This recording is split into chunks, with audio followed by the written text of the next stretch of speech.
Welcome to the Hawks Nest live stream show. My name is Brandon Kane, and I do thank you for tuning on in today as we had to do a little bit of left-hand turn here right before we were going to look at maybe doing some Christian Haynes look.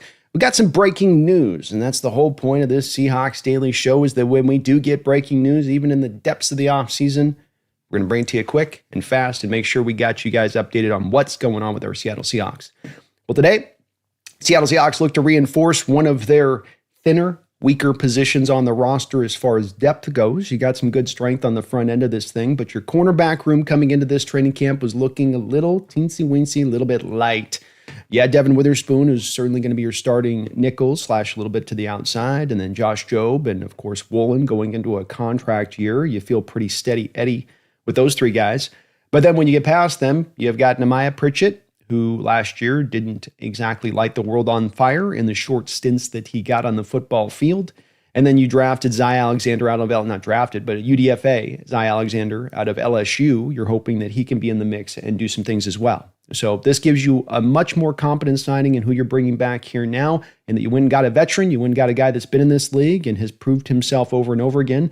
Not star power. This definitely closes the door to a Jalen Ramsey potential if there was ever any even smallish amount of potential to that one. And the man you're bringing back is going to be a familiar face. Shaquill Griffin, the man that the Seattle Seahawks drafted back in 17 in the third round, late in the third round, comes back to Seattle after having a couple of different stops after he left last time. Shaquill Griffin is a guy that you took in that third round in a very interesting draft. You had a collection of guys at the end of the third round and then right into the fourth round that you were all picking right in this neighborhood. You know, John had traded back and he had gotten right into this section, and then he had a bunch of guys that he targeted in on. Tedrick Thompson, Eleno Hill. Shaquill Griffin was one of those. You took, I think, a receiver out of Michigan. Can't even remember that guy's name at the time.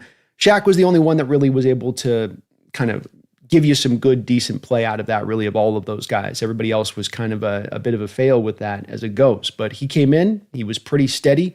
You know what you're going to get in this guy. You also know what you're not going to get in this guy. But the good news with him as a player is that when you compare him to Nehemiah Pritchett and Zy Alexander, the floor is going to be much more steadier. The floor is going to be much more higher than these two guys. Maybe there's some upside in those two guys as the players that they can develop into. But right now, even 8 years in the league as Griffin is, he is the better player as it currently stands right now. And with just more certainty, too, with it. And as far as the PFF ranks go with Shaquill Griffin, he played last year with the Minnesota Vikings in and out a little bit of lineup. He had a 2023 where he was with a couple of different teams.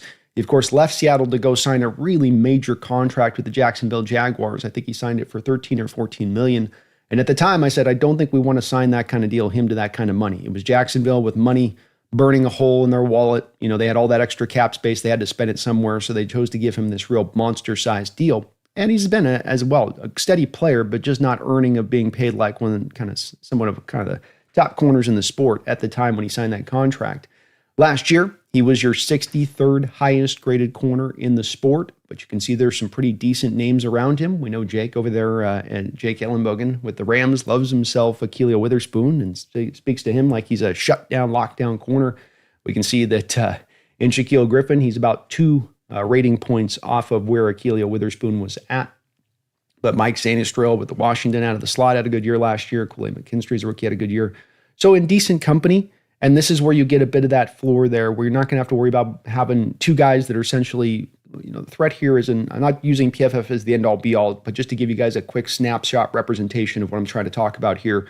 Whereas with a guy with Shaquill Griffin, you're going to get, you know, maybe a 63 grade by the end of the year, which I've spoken to. 64 is right about average. You got average play you're going to get. But as much as that can seem like you're aiming low, sometimes average can do pretty good for you. Because when the alternative is going to be that you've got a Nehemiah Pritchett that's going to be a 45 maybe rating, or a Zy Alexander that's going to be a 40 rating, it's a pretty big improvement to be 20 points above that in what you're bringing to the table on the field. And so this is helpful for the Seattle Seahawks. This is a smart signing. This is not going to cost a lot of money. We don't know the exact details of the cost as it stands right now yet, but it's not going to be a lot, probably for a couple of $1 million. But you did need this reinforcement. If you had one or two injuries on that in that cornerback room, you're devastated, and you have no answers to really call upon if that were to happen. Whereas there are other spots on this team where if there's an injury or two, I think that they can overcome it and persevere and be just fine with it. As far as the kind of player that Shaquill Griffin gives you, He is mainly a zone cover corner. The Seattle Seahawks in this defense are mainly going to play zone, so that part is going to be a fit. He's got basically kind of the average size and length that you look for the position, a little bit of plus speed, if you guys remember on that.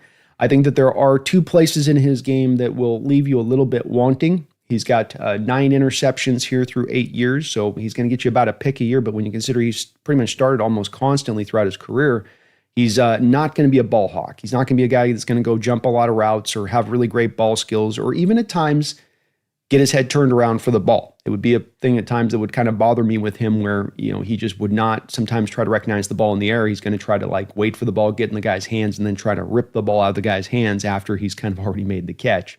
But it's not where you're going to be able to just pick on him and be brutal about it. He's going to be very tight in coverage. He's going to make the catch point hard by just being so tight and draping his guy in coverage. And those skills are going to work really well within this defense and how you got to run zone and all of that. As a tackler with him, it's okay, I would say. I don't know that I would say that he's a grade A tackler. Had a good year last year with the Vikings, as you can see here with his grades. That he did have a good one last year. He did pretty good in 23 in that realm, but he's also had some years where the tackling has been dicey. I think that he's passable here. And again, probably going to be a significant upgrade even as a tackler and how he plays the run versus what you probably were going to have at the very least, in Maya Pritchett, who's not a guy that likes to play the run really well. Tsai's a little more willing to get in there and get dirty with it.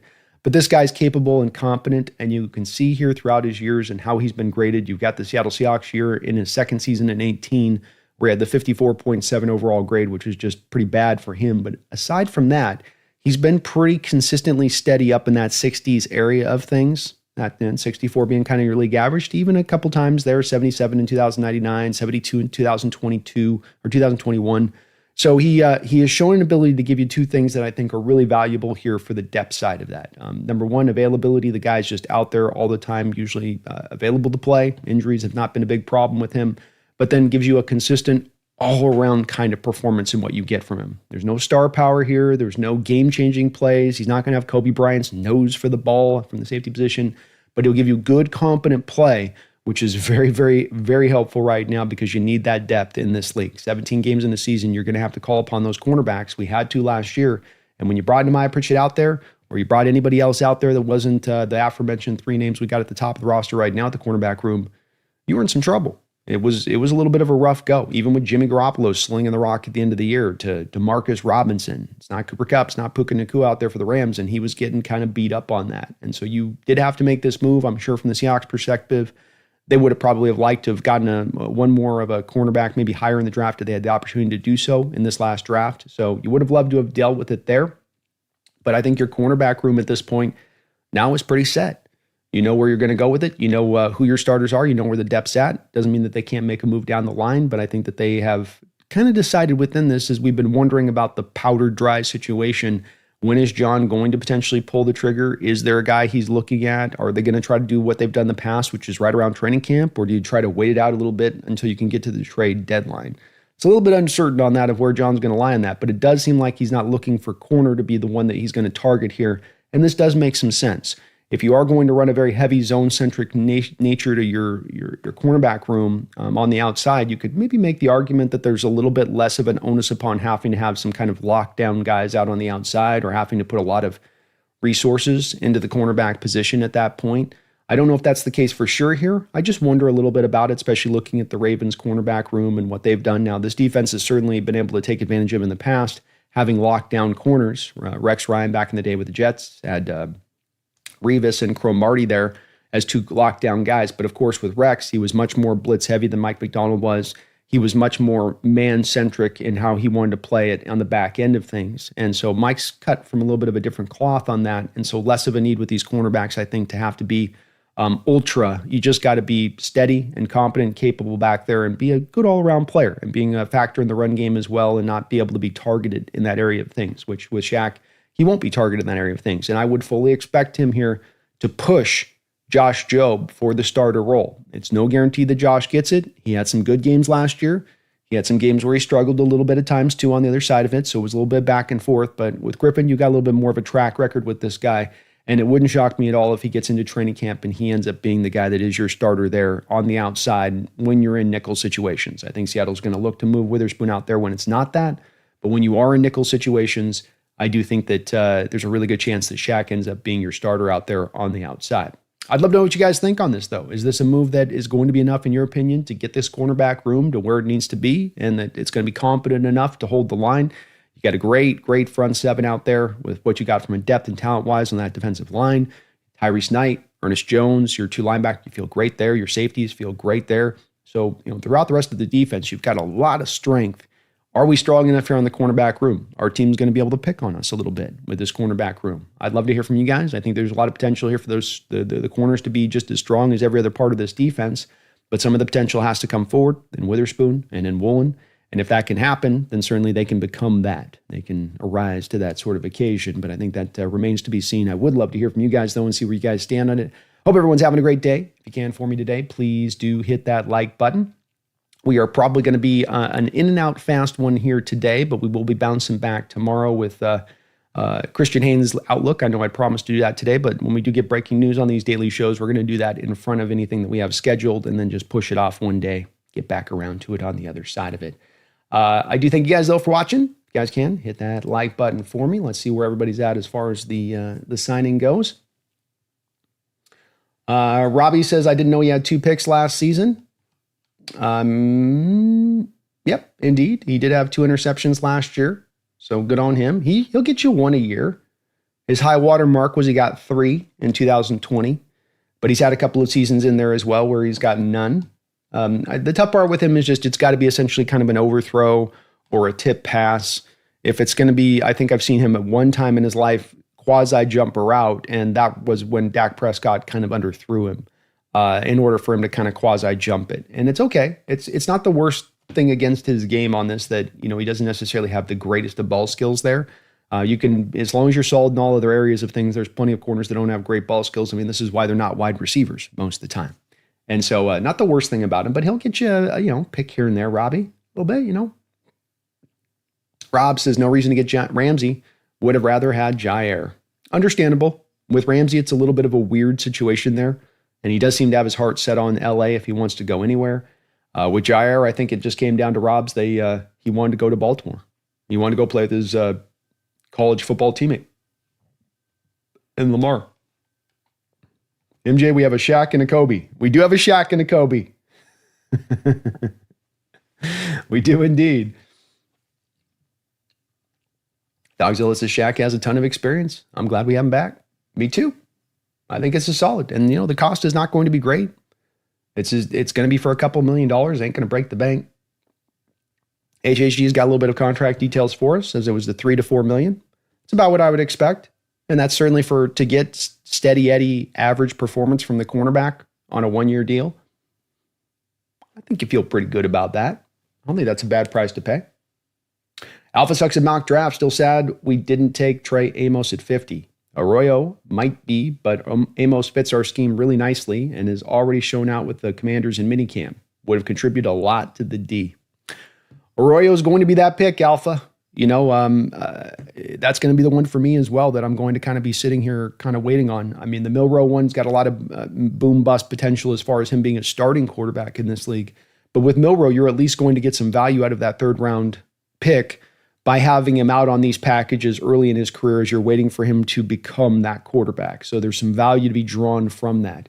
With Arroyo, you hope there can be. And look, he had great training camp, and the way the guy's built is very unique. And he might just be that unicorn-like type tight end out there that can, make this pick look so smart a couple of years from now. But we do have the track record of these kind of picks coming down with tight ends like this that have struggled to stay healthy in college, and then struggled to really pump out much top-end level production as well in addition to that. And you put those combinations together, and the track record in recent NFL history of these kind of guys coming to the league is not one that the light comes on now as a pro and it all just suddenly comes together for them. More of what happened in college carries over more to what you see then from them in the pros. So I share with you a little bit of the worry and concern on that pick. I'm hopeful for it. I want to see Arroyo be that unicorn tight end, be that Jimmy Graham-like just freakish, pure, tweener, but a great kind of tweener where teams just defensively don't know what to do with him. I would love to see it. I really would. But we've got guys like a Luke Musgrave out there with Green Bay. He was a very similar kind of player. and being drafted that Arroyo was. Very similar situations with what Green Bay did. A second round pick by Green Bay. Struggled to stay healthy in college. Struggled to find production in college. Struggled to stay healthy as a pro. Has struggled to find production as a pro. It does kind of tend to carry over. Doesn't mean it's a hard and fast rule. Just means it's a general rule of thumb. Robbie Red says Arroyo didn't even attend tight end university. My gosh. Kyle from South Park. Gryffindor is back. The Gryffindor is back.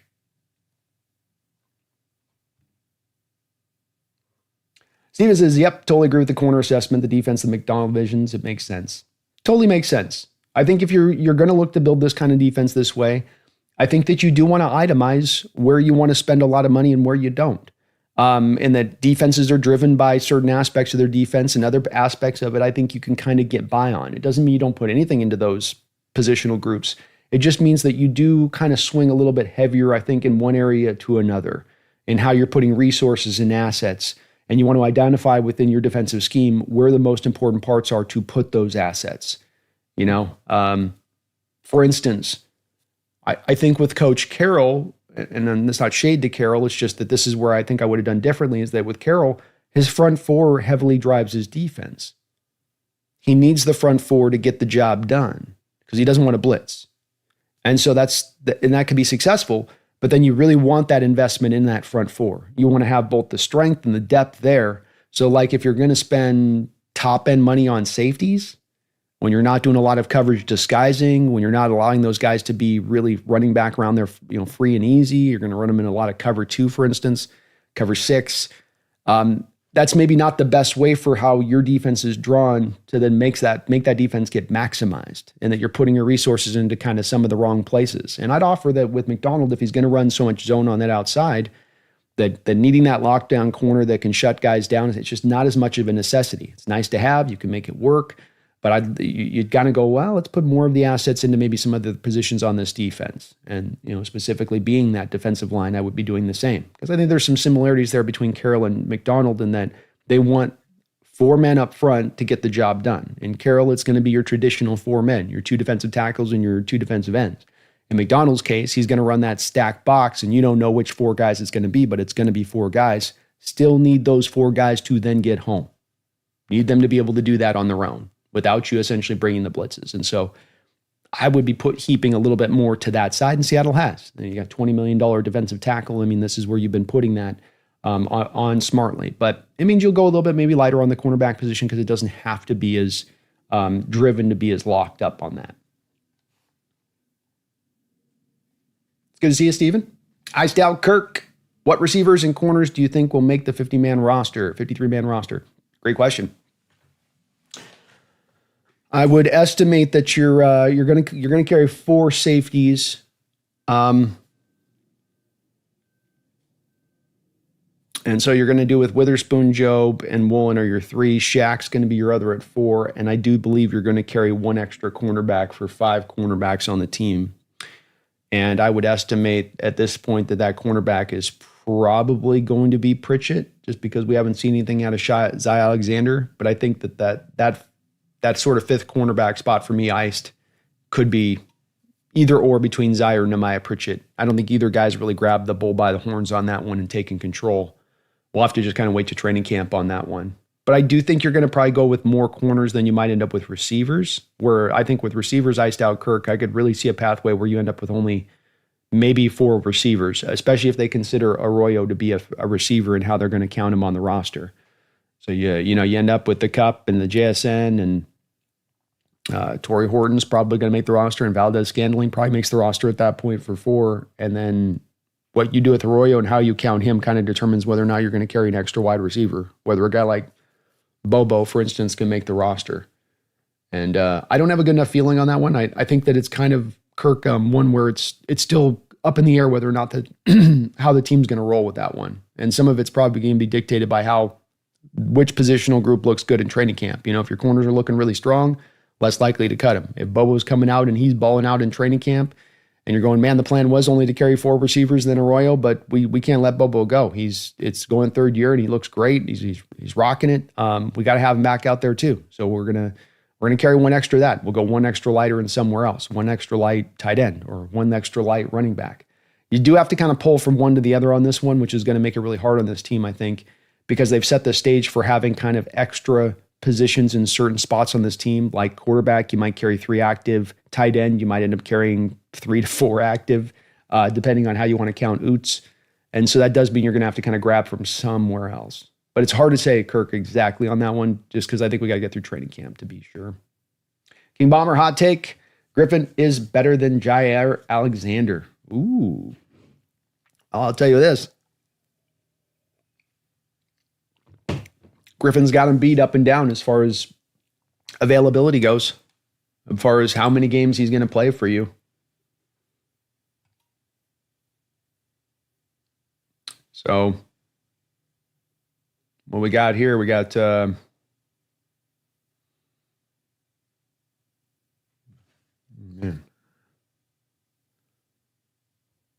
we got 15 games, 16 games, 14 games, 12 games, 14 games, 5 games, 13 games, 13 games, and 17 games. So that's a lot. Just that alone, the availability being out there on the field, playing versus Jair, who flip of the coin whether or not that guy's going to show up. In fact, actually less than that. It's actually like over the last 4 years, it's pretty much like a 40% chance he's going to be able to play for the game. So I think you're probably right on that one, King. Health is a factor. Availability is a factor, especially when you're talking about a guy like Jair Alexander, who's going to play sometimes just 7 games a season pretty consistently. I think you could sell me on that. I think Jair is much more of the upside and the ability to really shut things down and really be able to be a little bit of a stronger corner with some of the ball skills. But I think that's fair. I think it's very fair. For our team, yeah, I'm with that. The availability is a big part of this because you're calling on Shaq as much as anything if you have the injuries to the frontline guys. And he has a chance to overtake Joe, but you're really looking at this with an eye of, okay, we lose Witherspoon, we lose Woolen. What do we have to call upon now behind those guys? And you can't have a guy that you're calling upon that might only play for 3 games and then you got nothing behind him, which would have been the case with Jair. I think you're definitely walking into that potentiality. Seth says, good sign, vet for cheap and adds decent depth. Let's go. Donnie Clark still can trade for Hendrickson. You can, man. I do think that there's some deal at some point this season that Schneider makes that's a pretty significant deal. I don't know if he's going to go as hard at Hendrickson on this one, if that's the one to do it. It might be. And certainly he's the guy that's kind of available right now. But I do feel like with just the money that you do have to spend right now and what you're sitting on, I feel like John's just kind of waiting. He's just waiting in the cut, man. He's waiting in the cut to pull the trigger, and I just feel like he's got an idea of something he wants to go at.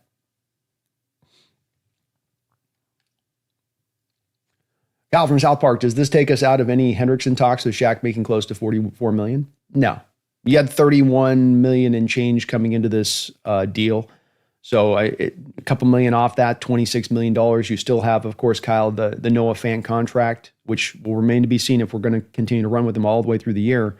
As there is redundancy between him and Arroyo for the position they kind of play as an H-back sort of tight end. But that's another $8.5 million you could clear off the books right there. I mean, you could essentially, if you wanted to tomorrow trade for a Hendrickson and you go and you move from him and you move the Noah Fant money off the books, you could move the Noah Fant money off the books, trade for Hendrickson, and the first year cap hit of Hendrickson would probably be maybe only a couple million more than the the cost currently for Noah on the final year of that deal. You know, it might be only 13 million or something because you're going to take the base down to bare minimum, and it's only going to be the bonus money for Hendrickson on that first year that really does hit significantly. So you can make it work, man. You can make it work if you want to. You mean, could Griffith play slot in the packages? No, he's not as much of a real side. You need in slot packages with those slots the ability to really be laterally quick. He's more straight line quick. He's really built to be an outside corner through and through. And you've got the redundancy there with Witherspoon and then Mawari behind him. That'll be your 1-2 kind of pecking order when it comes to slot corners. But he's not. I think he would get exposed in the slot. You put an Amon St. Brown on Griffin, and he's going to have a little bit of a long day at the office. Daniel Barry, Sports Highlight. How you doing? It's good to see him. Alpha Sucks at mock drafts. I think the slot in our defense is pretty locked into Spoon and Amari. Yeah, we think alike on this one. I think those guys are there. They're going to be flipping in and out between that kind of big nickel with Amari, and then you bring Witherspoon in there when you are going to play a kind of an Amon St. Brown type that's really dynamic in the slot, and roll it that way. Matchup dependent. Dogzilla, was Shaq a starter for the Vikes, and how much did he get paid there? Good question. I think he was pretty close to the league minimum.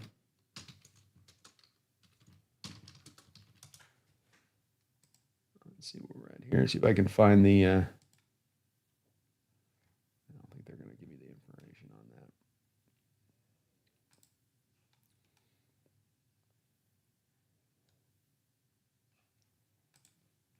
I don't know if I can see the exact game started. There we go. So he started last year only 3 games for the Vikings, but he played in 17 games. So he did end up with 572 snaps, which is very close to starter level snaps on how he played it. So didn't start, but some of that was that Byron Murphy was there. I think they had Stephon Gilmore there. They had another corner. I can't remember his name right now off the top of my head, but I think that they also had a pretty deep cornerback room. It's kind of a little bit like how we are right now, Dogzilla, a little bit. But they were bringing him out in packages, that's for sure. To get up to 572 snaps with only starting 3 games, you were definitely being used in those kind of sub-package looks and whatnot. Kind of interesting he was able to get there with only that many games started. Very interesting. Good player. King Bomber, I had a dream. We kept throwing the play action bootleg to the right, and Arroyo kept getting wide ass open and kept dropping the ball. I hope you're wrong on that one. I hope you're wrong. Oh, Lordy. No prophetic dreams, King Bomber. Come on, man. No prophetic dreams like that. We only get the Super Bowl prophetic dreams. That's all we do here. We don't speak that evil.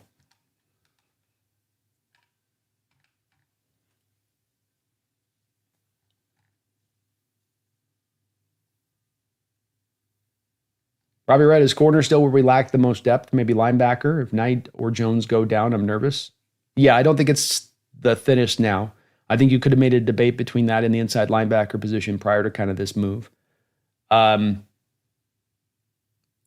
probably goes something like linebacker, nose tackle, corner, King Bomber, as far as the order of how concerned I would be about the depth. But you're worried about the inside linebackers for sure. You're only 2 deep there and you don't have a lot to call on. I do think when it comes to linebackers, that's kind of the order of business in the NFL, that you have your 2 starters and you tend to not have much behind those guys. Just the nature of how thin the sport is at times with that kind of situation. And then nose tackle would be my other one. Martin says, our starting quarterbacks are good and we've had a decent cornerback group, but it does lack depth. So the signing makes sense. Absolutely it does. Makes a ton of sense. And there wasn't a lot of great names out there at the cornerback room. I'll say this too about this signing. In looking at those guys that not only are available right now in the open market, but those guys that could be available at the trade deadline, I really tried to exhaustively kind of go team by team and remove those teams that were going to be contenders that weren't likely to be trading around the trade deadline. Understanding in recent years that the trade deadline moves have been kind of lessened at times because more teams think they have a real opportunity to turn their fate around and find some success. And so you do look at where you were going to be at in the future as far as where this corner availability would be even moving into the trade deadline. I got to say, it was pretty thin. I was only able to come up with a very few names, just a smattering of some guys who could be available. I mean, the names I came up with were Alontae Taylor, Tyreek Stevenson, and Greg Newsome. And once I got past those 3 guys, I could not find a lot else. So we might be looking at, especially about around the trade deadline, that we can see that there is a real seller's market for cornerbacks at that time, and that the prices are really primed if you're going to be in that position versus being on the other side and being more of the seller. So this could make some senses also from John's perspective, is that there wouldn't have been as much of the availability there for the cornerback room down the stream. That it would, you get an injury here, get an injury there, and it's like, ooh, we got really nothing now. It's completely empty, the market.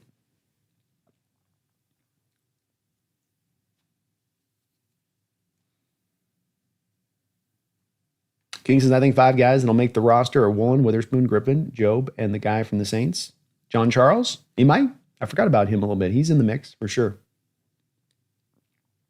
Hasn't played a lot in his career. That's where it gets hard. You carry 5 safeties, or the 5th cornerback is Imawari. Could be. Could be. It gets hard on this King Bomber. I mean, I understand completely trying to project this a little bit, but I got to say that I think it's going to be very hard for anybody to try to accurately pin this down on the projection, because of the fact that this is a year you're going into it with extra positions in other spots that you have not typically had. So if you're going to carry Robbie Oots, you got to pull from somewhere else. If you're going to carry the extra tight end, you got to pull from somewhere else and have one less spot then as far as the depth goes at that particular position. Which one those are, how they do that, which one they go to, hard to say. I think I'd be pretty surprised if they went with 5 safeties, though, understanding you're likely to have to, maybe carry one extra tight end. You're going to have to carry the fullback on the roster. You're still going to want to carry the 4 running backs. I think that as much as anything probably slants you to only carrying the 4 safeties. But again, I would just say it's probably very open-ended right now, how the final roster will set out and stack out, essentially. Alpha says, I think the wide receivers are JSN, Cup, MVS, Horton, and Ricky White. Ricky would be here for the punt return, kick return. It's possible. I think Horton's going to be your punt returner, but both those guys have a background in doing it, Alpha. They're both very good special teams players. And again, this is where I think it's understandable completely. Folks are like, well, we're going to have this guy in the roster, and I think that guy will be in the roster. But I would say it's a little bit of a fool's errand because of the fact that I don't think that the coaching staff has decided this. I don't think that they're walking into training camp saying that we know we're keeping this amount of this and we're keeping that amount of that and we're keeping this amount of this. I think that there's going to be a process of truly looking at where the strengths are at, where the position groups are good, and then kind of operating from there, going forward from there. And that, maybe you end up walking with just 3 running backs. Maybe you just end up rocking it with just 2 tight ends. Maybe you just rock it with 4 wide receivers.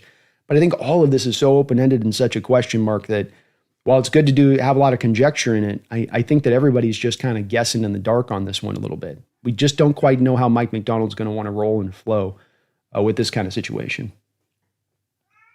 Banana Bad Guy, who makes it between Damian Martinez, Kenny McIntosh, and I can sense this is where your guys' kind of head's at right now, and I completely understand. So I got to apologize on this. I think that would give you, I think anybody that's conjecturing right now about these roster spots, Banana, King, I get the conjecture on this, but there's nothing to base it upon. There really isn't. We can base it upon last season. We can base it upon historically where Carroll's been. We can try to base it upon how Baltimore Ravens have carried their roster and how they've aligned that.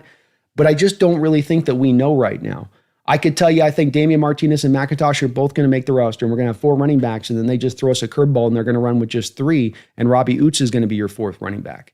I mean, it's literally a 50-50. I could flip a coin on the answers on these ones, and whatever answer I'm giving you, I'm just pulling it out of my ass. I'm not giving you guys something that's actually based on, I know it's going to be this way, and it's going to be that way, and this is aligns to this and that. So I'm have a hard time giving you guys, if the questions are, how's the roster going to go? Who's going to make this roster? How many are we going to carry of this? How many are we going to carry that? The team has not been opened up about how they're going to do that. The problem with this is that there is a glut in spots. You have too many tight ends right now. You've got too many running backs right now. You've got too many wide receivers right now.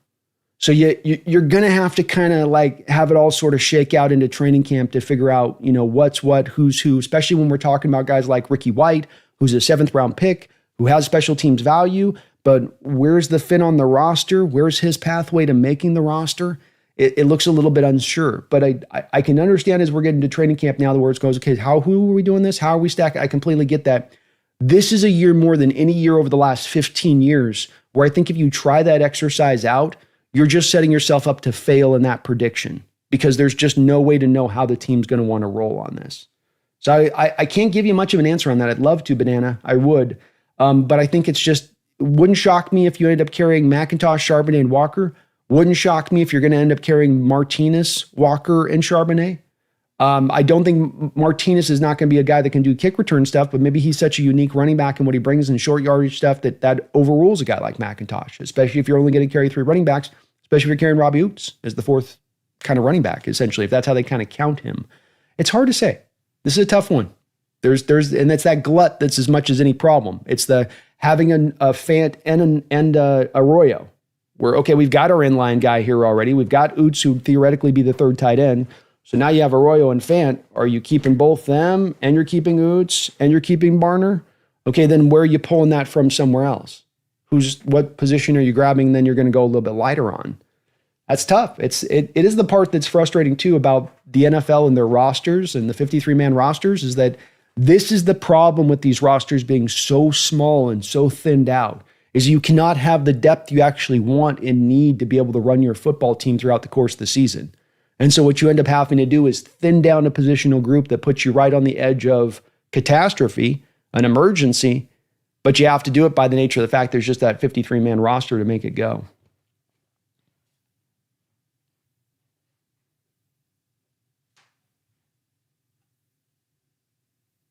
Alpha, I think both McIntosh and Martinez make it. If either of them gets into the practice squad, they're going to get picked up, and they're valuable to the team, and they're valuable to have on the team. They are valuable. I'd like to keep them both. I really would, but I think there's going to be a hard decision coming down the line this training camp, where I think we're going to see guys getting cut at positions where a lot of people are going to get kind of frustrated a little bit with it.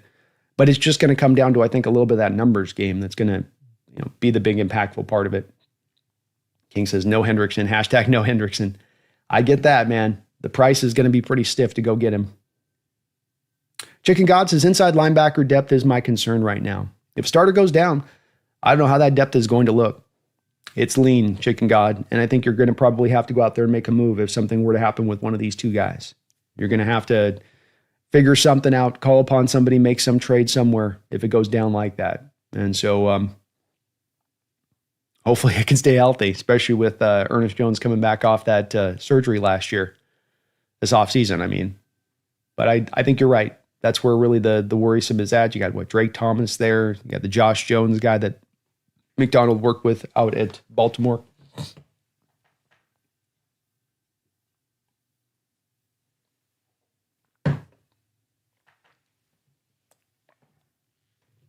Next says the Vikings are projected to be negative $60 million a year, and that's with a rookie quarterback contract next year. Are they that bad? I know they went crazy this offseason. No, they are. Yeah. So the Minnesota Vikings leading the league in negative cap space for 2026. And this kind of does track, doesn't it? I mean, they went absolutely wild in free agency this year. Wild. I mean, they were giving everybody money. Jonathan Allen in there, and they signed both those two interior offensive linemen, and they brought back Byron Murphy. It just, everybody got a contract. I think they made an adjustment to Jonathan Greenyard's deal. So they spent a lot of money, and they really did that thing that few teams have done, where we're going to be really active in free agency to take us over the top. We'll see if it works or not. I'm a little bit skeptical when you try to go this route and trying to turn things so hard this way. And they were a good team last year, don't get me wrong, but for a team that was so good, they spent so much money, you wouldn't have thought it with how much, they were trying to be active out there in free agency to make this happen. So, yeah, they're in a tough spot, Nick. If this doesn't hit this year with McCarthy and he doesn't click in this year and it's not good to go, they're in a tough position. It's kind of like, damn the torpedoes, it's all about this year situation for the Vikings as it stands right now with what they're dealing with. And they can get out of those contracts. They've got a way to peel back under, like we've seen the Saints be able to do, but doesn't mean it's going to be easy, and it doesn't mean you're not going to have to peel off a lot of talent to go then make that happen to get under that cap.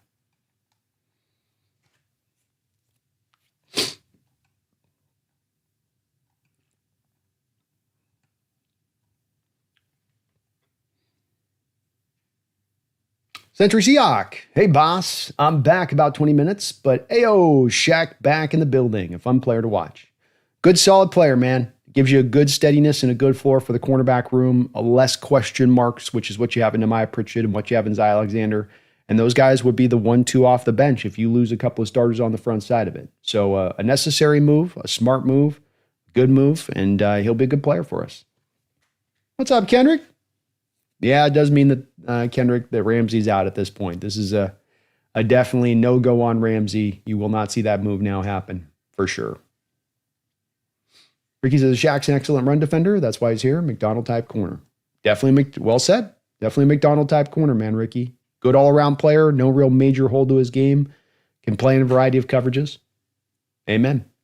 Robert Ponce, good afternoon, man. How you doing, Robert? Nick says Shaq costs significantly less financially, and we didn't have to give up any draft capital. Amen. And you might come to find with a guy like Jalen Ramsey, for instance, or Jay Alexander, that with those guys, their age, the injury history, in the case of Jay Alexander, that we come to find that Shaq plays a very similar kind of season when it all gets shaken out in the wash to what those guys produce in 2025. Not where they've been, but what they actually produce in this upcoming season. I think that there's an argument you could make for that there won't be a significant difference between those three guys, performative-wise, and what they bring to the table this season.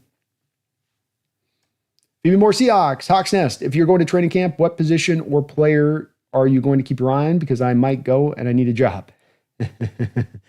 I'm kind of just watching everything, man. I'm trying to take as much into account as I kind of can. I don't really target in on individual players much. It's more of just kind of just taking in the big picture for me on it, where it rolls. Some of it gets hard if you're trying to look at defensive line, even from the berm. You don't always have the greatest view to be able to pick that through a bit. So that part I'm a little it's hard to kind of lock in on players necessarily. You can watch a little bit of the receivers and corners kind of go at it, but I just kind of take it all in as much as anything else. Just let it all just kind of wash over you a bit. Ricky says, does that mean the Hawks have the best cornerback room in the division now? I think the round table you did with the rest of the NFC West guys, you had the Hawks ranked 2. Did I have the Hawks ranked 2? I thought I had the Hawks 1. Let me look. Look where I had them at here.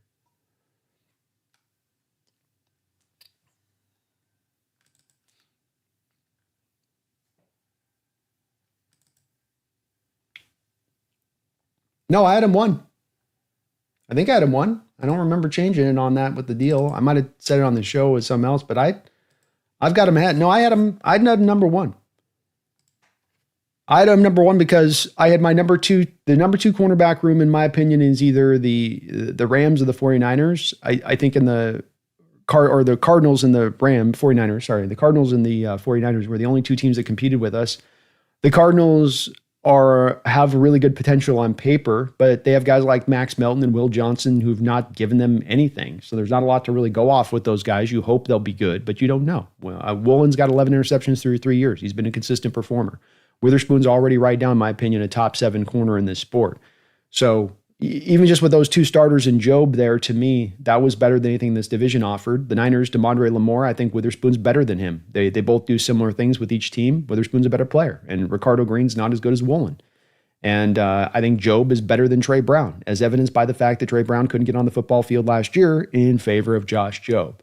So I think even before this move, you were the best cornerback room. This just only reinforces that more.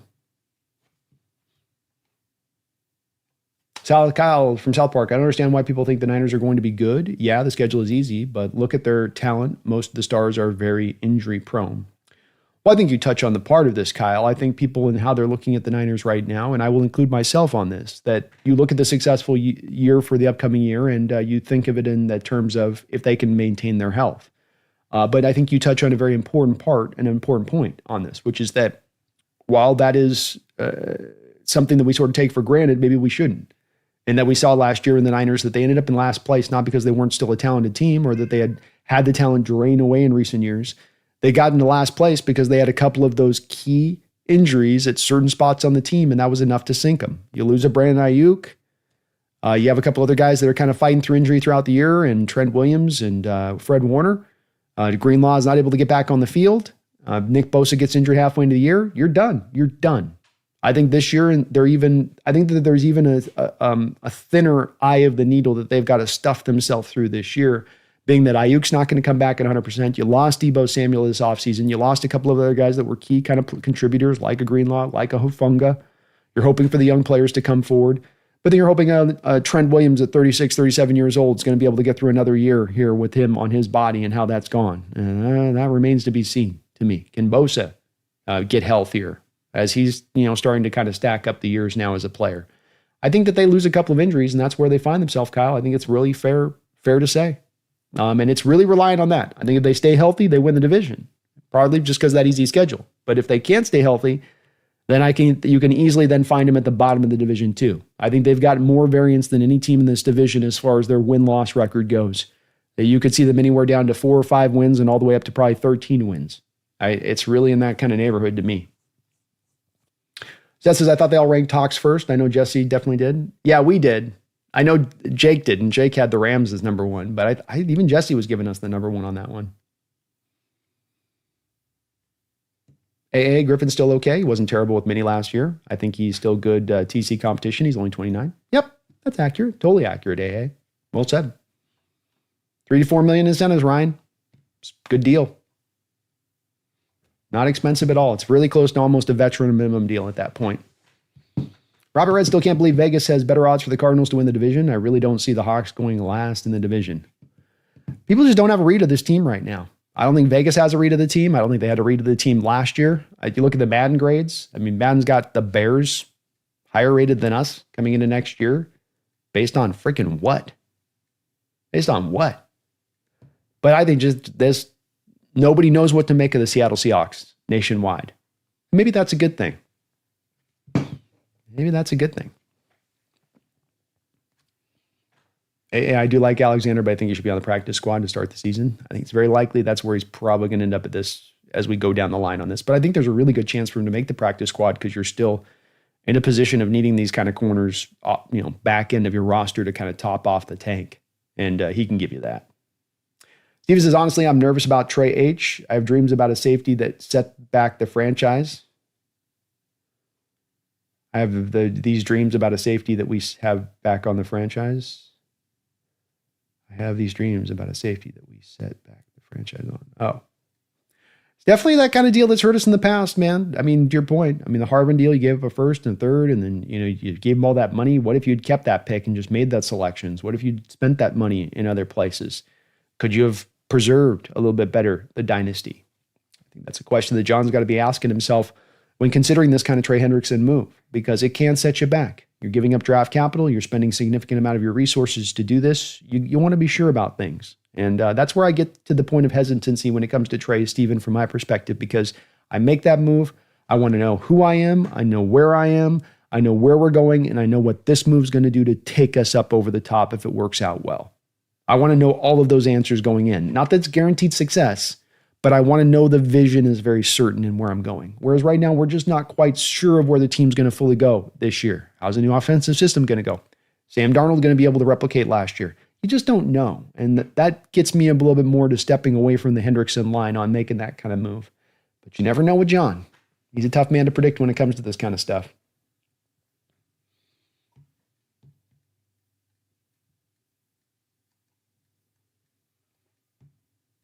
AA says, yeah, nose tackle is a big concern. Got to get Murphy out of doing one tech 24/7. And so weird last year we had Hankins as a 3 tech sometimes, laughing out loud.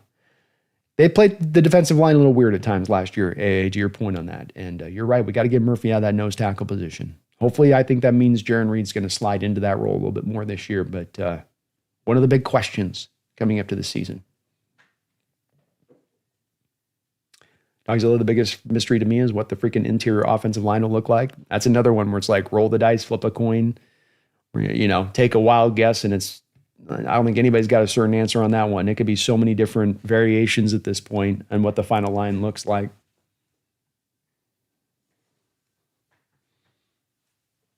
That's not concerned about the nose tackle.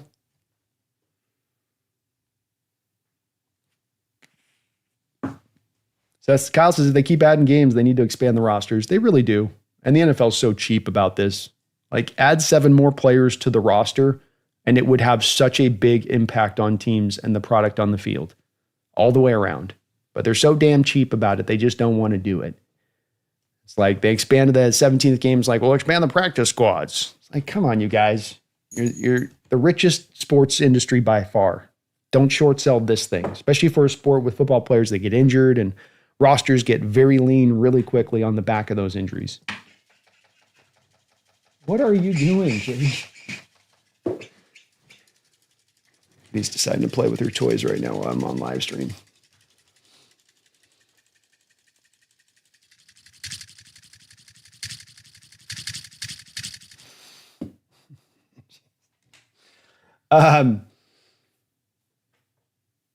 Chicken God says, watch Pete Carroll cherry pick a couple of players off Seattle practice squad. He's gonna pilfer. There's gonna be some Pete pilfering. Pete's gonna pilfer. We got to make our peace with it. It's what those coaches do when they get the new job. They go back and start grabbing some of their favorite guys from the other roster. It's an inevitability for us, unfortunately. Robbie Red, the Marshawn Mike Robb interview on Pete was great to watch. It makes me miss those times. It does. It does. Yeah. And it's cool that they've got such a great connection between Pete and his former players, except for Earl Thomas, I guess, as Pete said in the interview. But I think those guys are all going to have a really special connection. There's something very unique and just very, very cool about the old ball coach that had coached those guys when they were young, and they've gotten age and they've had their families, and they've, outside of football, a chance to kind of better look at the career they had and the impact that head coach had on their career, and understand, I didn't understand why he did things at the time there, but now I understand it better now, 15, 20 years down the line of things. And I think that a lot of those players will get to that place, I think, with Pete, and how much they revere him and what he helped to bring them, and the environment he created and how special it was. But yeah, it was a really cool interview. It was a really cool interview, and great to see their chemistry. We got some people in the chat today. We're rolling.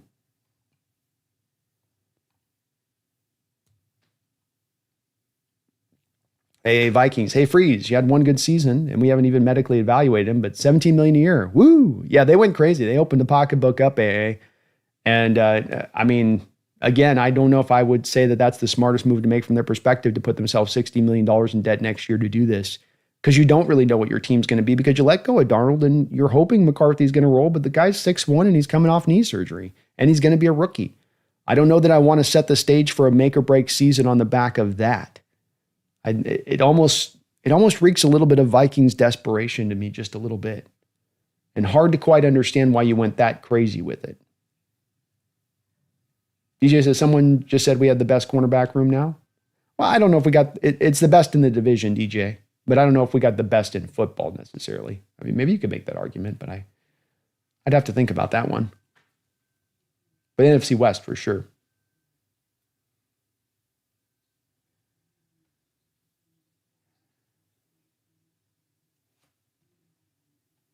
The Nameless Alchemist, how are they going to make up $60 million gap? That seems crazy with an untested rookie quarterback.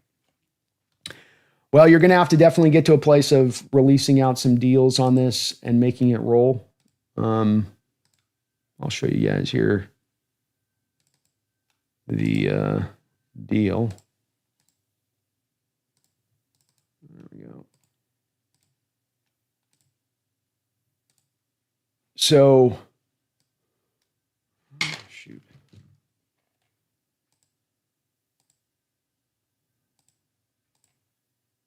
expand this up so you guys can see this. We've got 2025, 2026, Minnesota Vikings down there at the bottom.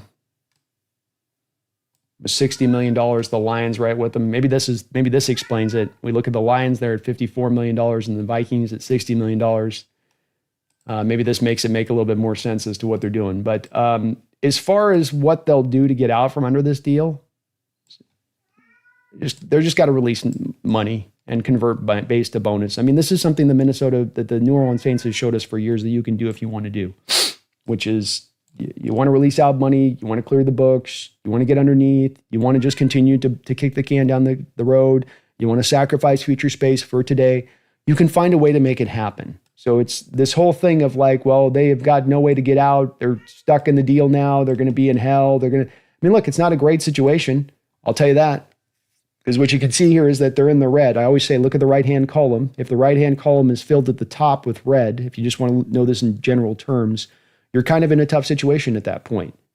And I don't know exactly what the plan's going to be, because you do have a lot of veteran minimum deals here into 2020. Oh, that's 25. Sorry, let me get to 26. And that makes a lot more sense why they weren't able to click it in and make it go.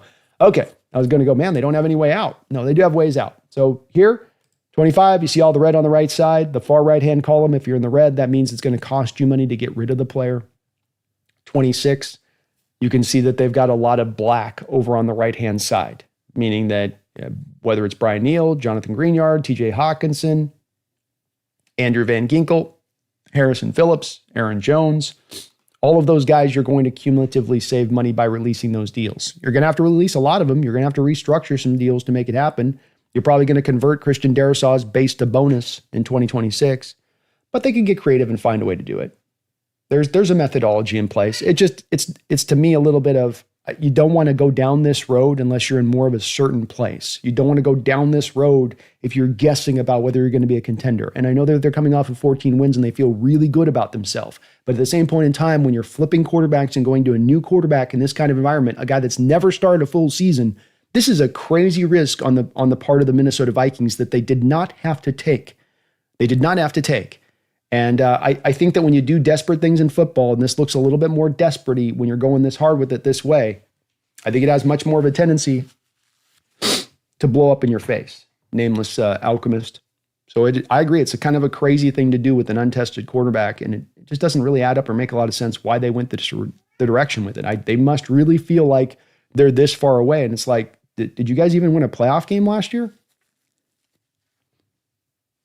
I know you had a great season, but did you even win a playoff game last year? I know you can blame it on your offensive line falling apart. Maybe that's where you just put it all on a pawn, but like, it's a risky gamble.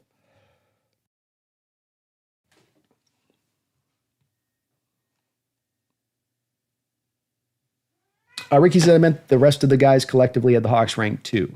Yeah, that might be the case. I can't quite remember on it, Ricky. It was a couple weeks ago and there was a lot of back and forth, but I've got it as number one, that's for sure.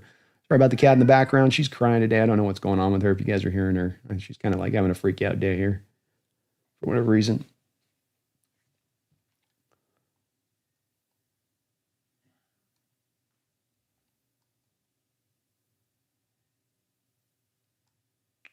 DJ, thank you for the $2 donation, DJ. I really appreciate it.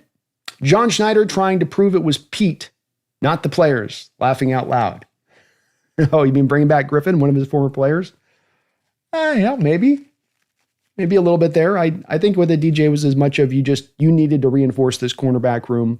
There is not a lot of corners out there that are available that are even give you the floor of what you get in Griffin here. It's really kind of a wasteland out there as far as corners go. So, possibly. I think that this was more, though, rather than proving anything with Pete, it's just on the Griffin signing especially. You're just trying to bring back a guy that you know what you're getting. There's not a question with him. You know exactly what he's bringing to play, both from a ceiling and floor aspect of things. But thank you, DJ. Appreciate the dono.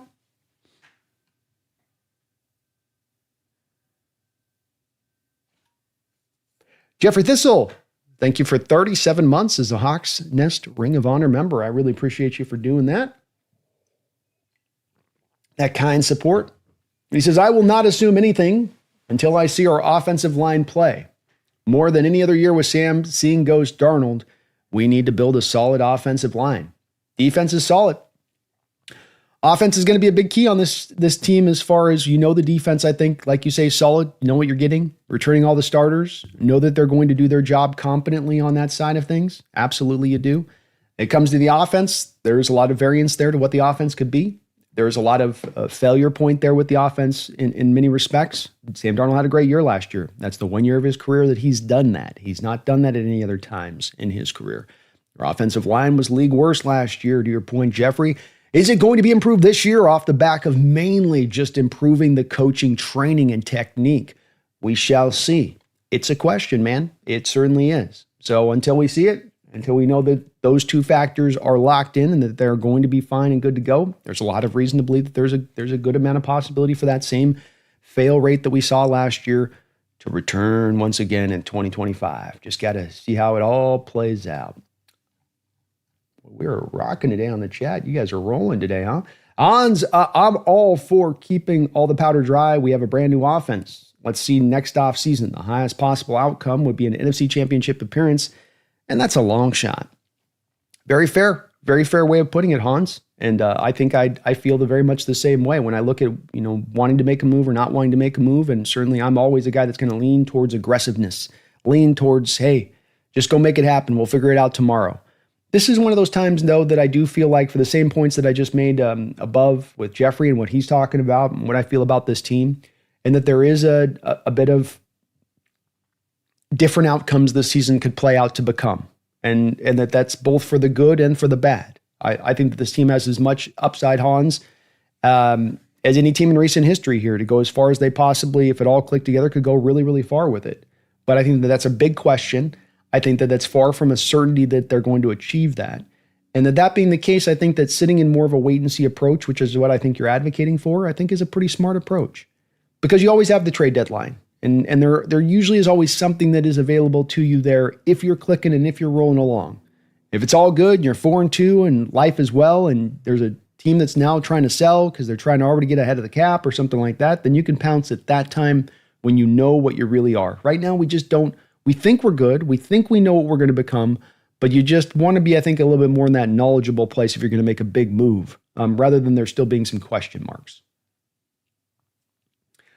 Torta Pounder says, hoping for Kobe Bryant to have a standout season.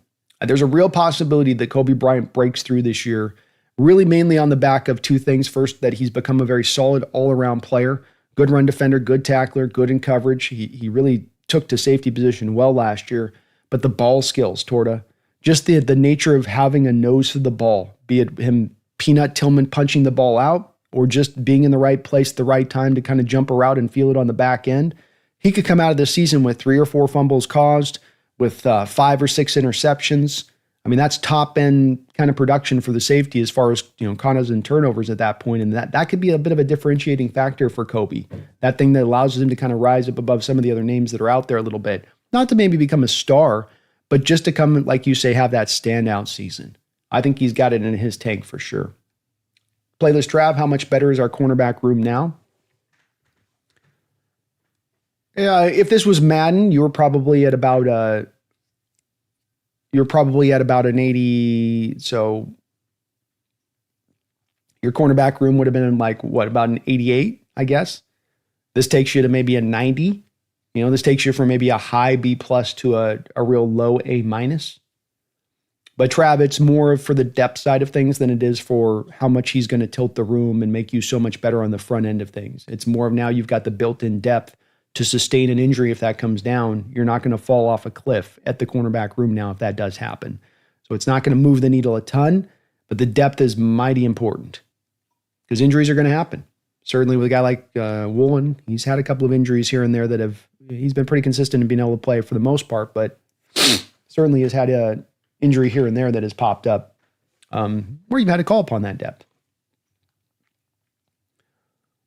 Hans says, I don't get the 53-man roster. They have a max cap to spend, so spending it on 60 or 53, well, just more people to get paid with the same money, so no loss for the owners.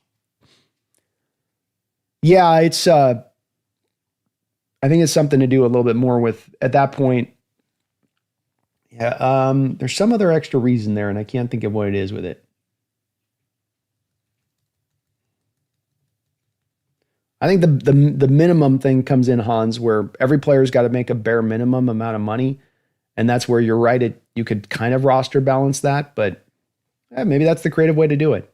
I don't know. It comes down to, it's still, the bottom line is it's silly and stupid that the owners haven't expanded the rosters beyond this point.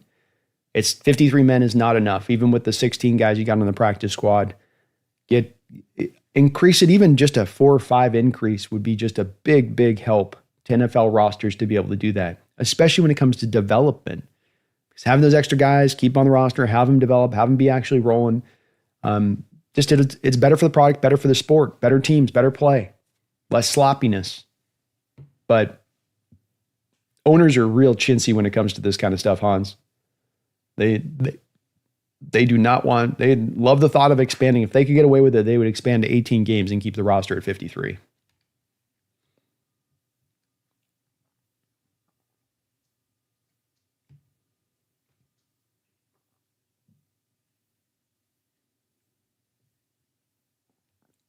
Kyle says the Sunday ticket lawsuit is very interesting. Hoping the NFL works with a streaming service and gives me an option to pay for just Seattle games. Paying $400 is crazy for 13 games, not prime time. Yeah, I think that a lot of the sports are going through this. NBA, Major League Baseball has had this issue too as well, where just, they almost make their sport hard to see at times by how many services they want to put it in how many different places. And this is where we come down to just the almighty dollar driving the NFL. They are literally printing cash, but they cannot hesitate from looking around every other corner to find every other methodology to go find more cash. It's never enough. There's always more to be had. There's always more to go. And, they're the king, so they can dictate the terms on this in a lot of ways, but it does turn fans off that you've got to like go through a labyrinth in order to sometimes watch football games. Okay, what is it? Apple? Is it the Amazon today? No. It's over on the ESPN with this one. No, not the ESPN on this one. It's over onto the Paramount Plus. But you got to get Paramount Plus for a month. If you get the Paramount Plus for a month, then you can watch this game this time. But then next week, you got to go back over to Apple and then turn back on your subscription over with Apple. And then it's going to be that game over. It's like, oh my gosh, you guys, it's going beyond the pale, NFL. Is it, you really have got to do it this way? This is the only way to do it. It just looks like a mess.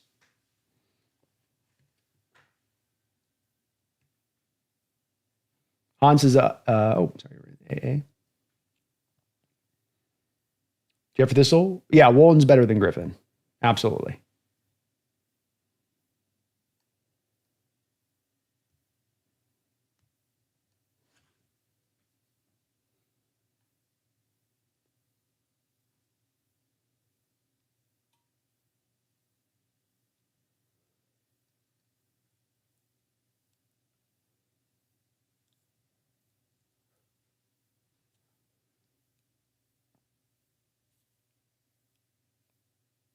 Nick Jack Slaughter can't come out soon enough. Jonas Doyle, Asante Samuel Jr. must be really trying to maximize his compensation. Don't know why he's still out there. Injuries, Jonas. Pretty bad injuries. Asante is dealing with some pretty tough stuff right now. I want to say maybe it's neck or something like that.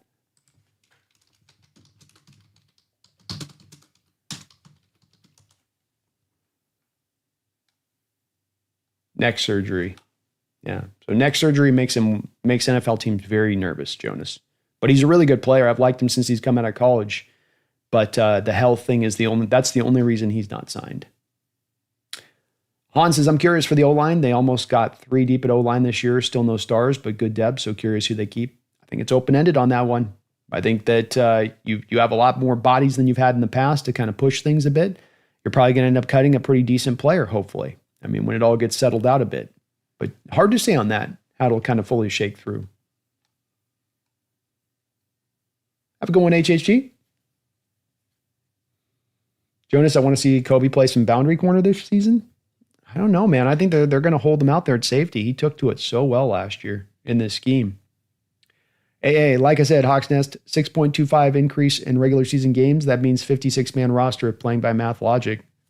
Makes sense to me, man. I mean, that alone just, I mean, it's simplistic, but it makes complete sense on that you would drive it that way and that would determine a little bit to the NFL. Okay, we need a couple of more guys then onto this roster to make this go. And part of this too has to do with a little bit of the injury situation. And you hear this talk and discussion at times in basketball a little bit. Why are players so much more injured now than ever before? Why are they?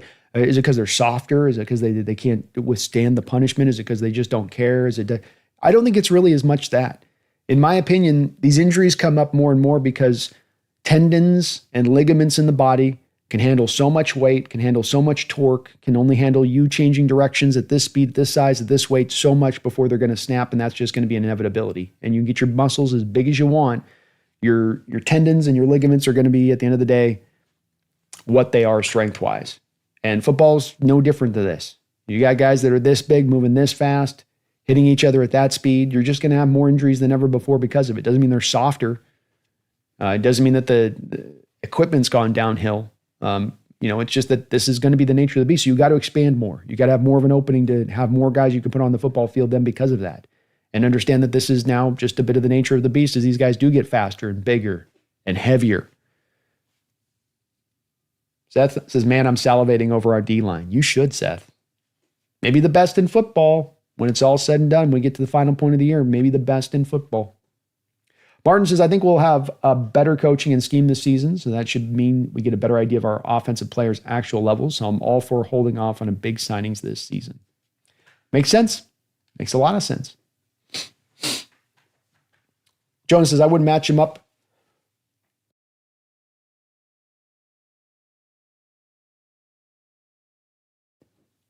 I wouldn't match him up in man, but from 15 yards forward with help over the top, he could help get Emawari love on the field with him more. I think he'd be better than Griffin in some ways. It's possible, Jonas. All I can take from this, because this is all I can go from with it, is that we've had two coaching staffs with two defensive-minded head coaches who have both looked at Kobe Bryant and said, "You are not an outside cornerback." Coach Carroll moved him into slot. Coach McDonald has moved him to safety. That's a very simplistic outlook on my part of it, Jonas. But this is one of those places where we go to, all I can do is go off the track record of what the team has shown me for a particular player. And on this particular player, they are screaming, both two coaching staffs, and saying, we don't think he's an outside corner in this league. Might be able to do it. Might even be really good at doing it. Might be better than Griffin at doing it. But I think that there's something telling that you have two very smart defensive-minded head coaches who said, we don't think he can do that. And that to me is an indicator that they're more likely to then leave him there at the safety position. And I think if you're looking to get Emawari on the field at once, Jonas, which I think you're definitely going to have a drive to want to do that, then you're going to bring him out there and you're going to have him operate out of the slot most of the time then at that spot, and then you'll move Witherspoon to the outside corner. But then the really cool thing here, Jonas, is, of course, you've got a secondary that's built with players that have done a variety of different things. Love has been an outside corner going back to college, who was a slot, who became a strong safety, who became a free safety, really in more of what he's doing, and now back to strong safety stuff last year more than free safety stuff. Kobe Bryant's an outside corner who went to the slot, who now was your strong safety. And Mawari's a safety who can play some corner. Devin Witherspoon's a slot who can play outside corner, who can even give you some safety reps. I think I would get less caught up on, Jonas, locking in the guys that got to be here or here or here or here, and then opening up more of the mind to the thought of you're going to play everybody all over the place with the hope that you're going to be able to create a ton of confusion with that approach. And then it becomes less about the guy being rigidly here and rigidly there. But I do think that you're just not going to be likely to see at this point him on the outside. If he had that skill set to be even a Griffin-like player on the outside, you would have seen more of him as an outside corner, because that would have been more of an improvement over what you had of Trey Brown, and that would have been more of an improvement over what you had in Josh Jobe even, that it would be even better there. So I think that drive would have taken you there, especially last year, Jonas, when you had Kayvon Wallace, when you had Rayshawn Jenkins, when you had some depth at the safety position to accommodate that if you wanted to make that move, if he had that in his bag to be able to pull that off still. Just kind of the indication on that one. I'll be back in just a sec here, folks.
Alrighty.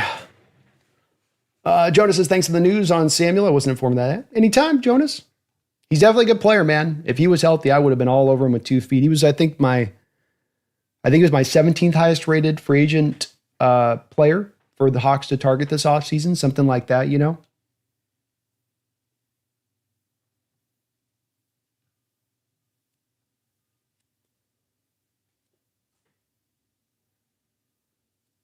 Hey, what the F does NFL have now? Prime, ESPN, NBA, NBC, CBS, Fox, Peacock, Paramount Plus, laughing out loud. The NFL is going to complain about pirating games, laughing out loud.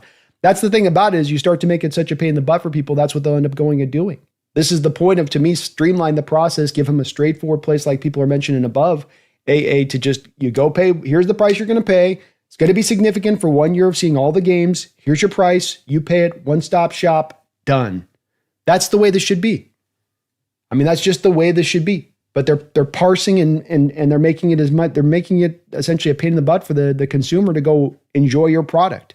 And look what it's doing to the NBA. They've tried to take the same NFL playbook on this one and put all the games in all these different places, and people are like not watching the NBA. It's a very precipitous line there that you stand upon trying to do this game. And I would just offer the NFL, just give people the access to be able to do this right. I mean, is it that significant, that much more money that you have a game played out on the Peacock network exclusively? Is it really putting in that much more significant dough in your pocket from where the profitability already is at? Kind of seems silly. It is a cash grab, Seth K. Aloha. It's like, dude, I wish the NFL would be like more open for being diversified in some areas and then closed in other areas. Like, sell us a subscription for all the games in one area. But like when it comes, for instance, the gaming market and how they sell all of their name exclusive rights to just EA and then Madden kicks out this crap game every year. How about you do it to 2K2 and you do it to other gaming services to try to bring out the best football game? You know, it's like you guys get all diversified out here, and then you get all closed-minded over here in this area. Like, let's flip it. CD Wood says, it's a pirate's life for me.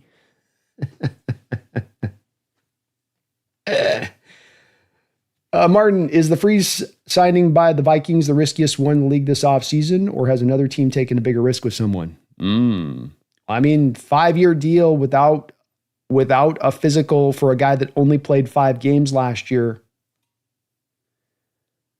And he's being paid, what, $17 million per or something like that. Who else got a bigger deal that would have been more crazier this offseason than that?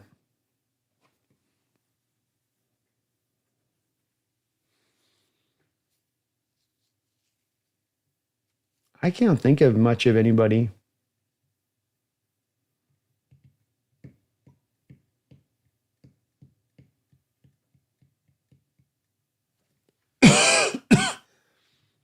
I don't think we had a lot of crazy deals signed out there this offseason, Martin, as much. Doesn't feel like we had as much, like you couldn't understand what that team was doing by spending that money there. I think the Freeze ones makes as much sense as any of them. Especially looking at a guy like Tevin Jenkins, Martin, who only gets a 1-year, $3 million deal from the Cleveland Browns, who has been on the field more than Freeze, who probably has just as much of the injury risk and concern. Yet that's a very significant difference in amount of years the guy got and how much he's getting paid. I might say that I think you're on it with that one. I think you're right. And that Freeze one was a wild one. Mr. Kane, my brother from another mother, how you doing?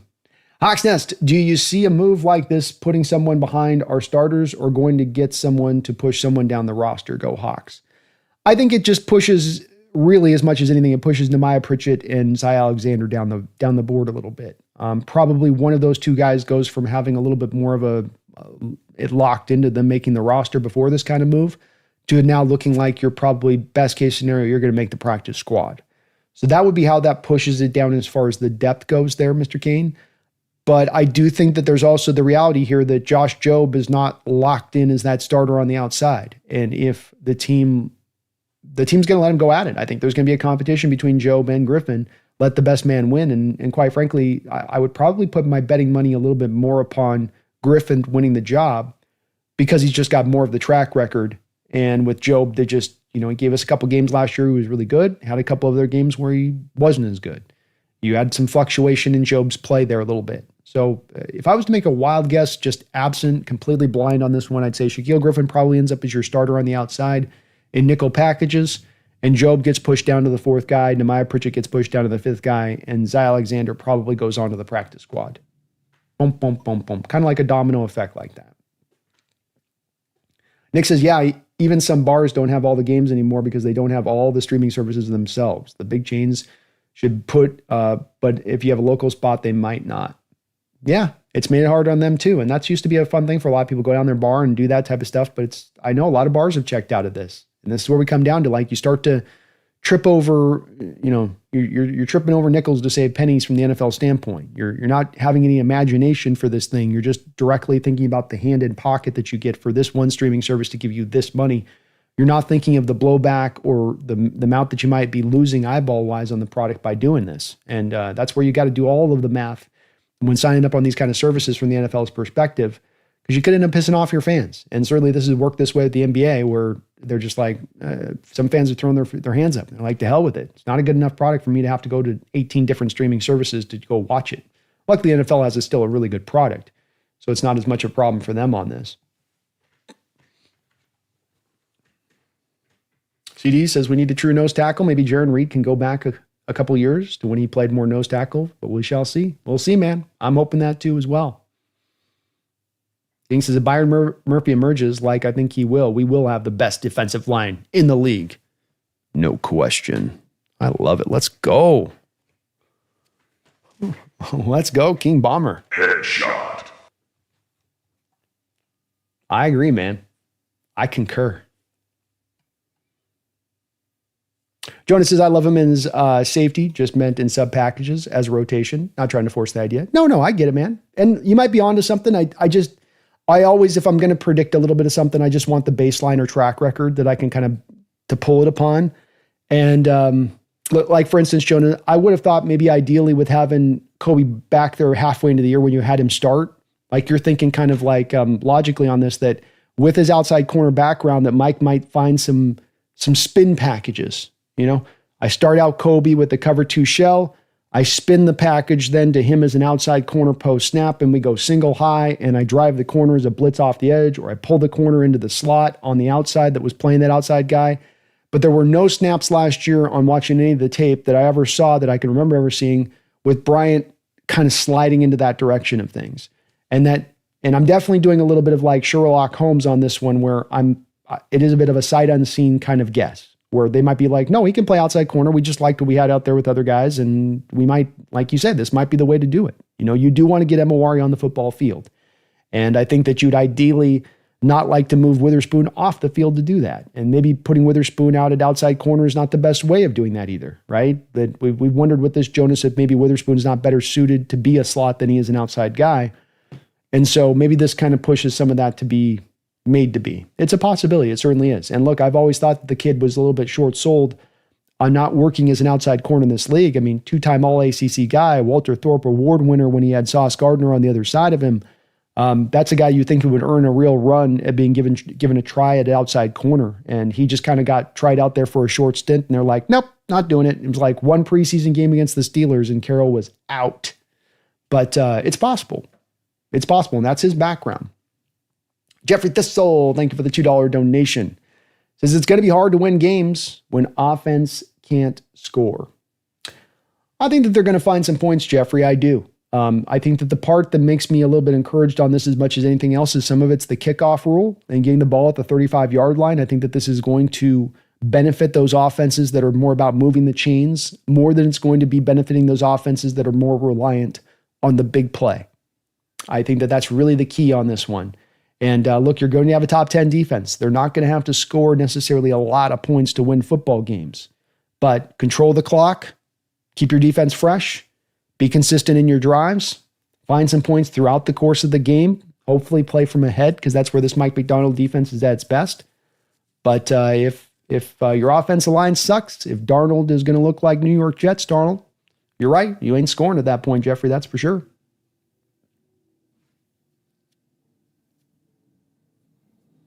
Martin, our D-line can become the stuff of nightmares for the opposition. I want teams to be afraid to play our defense because they are nasty, not dirty, just nasty. I like it. Let's go. Let's go. Dog. I'm with it, man. I'm with it. Nasty defenses are the funnest defenses to watch, man. That's certainly what we had back in the LOB days, right? Seth says, B, do you ever think of getting those allergy vaccines? No. I don't know why. This year has been the worst year for me in about 5 or 6 years, Seth. Like, it's just, usually it just lasts for me 2 weeks. So it's a 2-week thing most of the time where you get the spring and then you get winter, as those two things are kind of kicking in. You're going from fall to winter and you're going from spring to summer. I usually have about a 2-week period where it's just brutal for me, and then I get through it and I'm fine.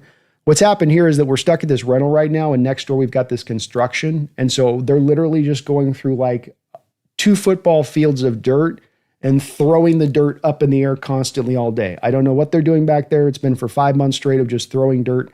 And so that goes right into the air, and I think that's messing me up a little bit on my side of it here. But that's the only explanation I have for it. I'm getting sleep and all that, but yeah, it's been a tough allergy season for me. That's for sure.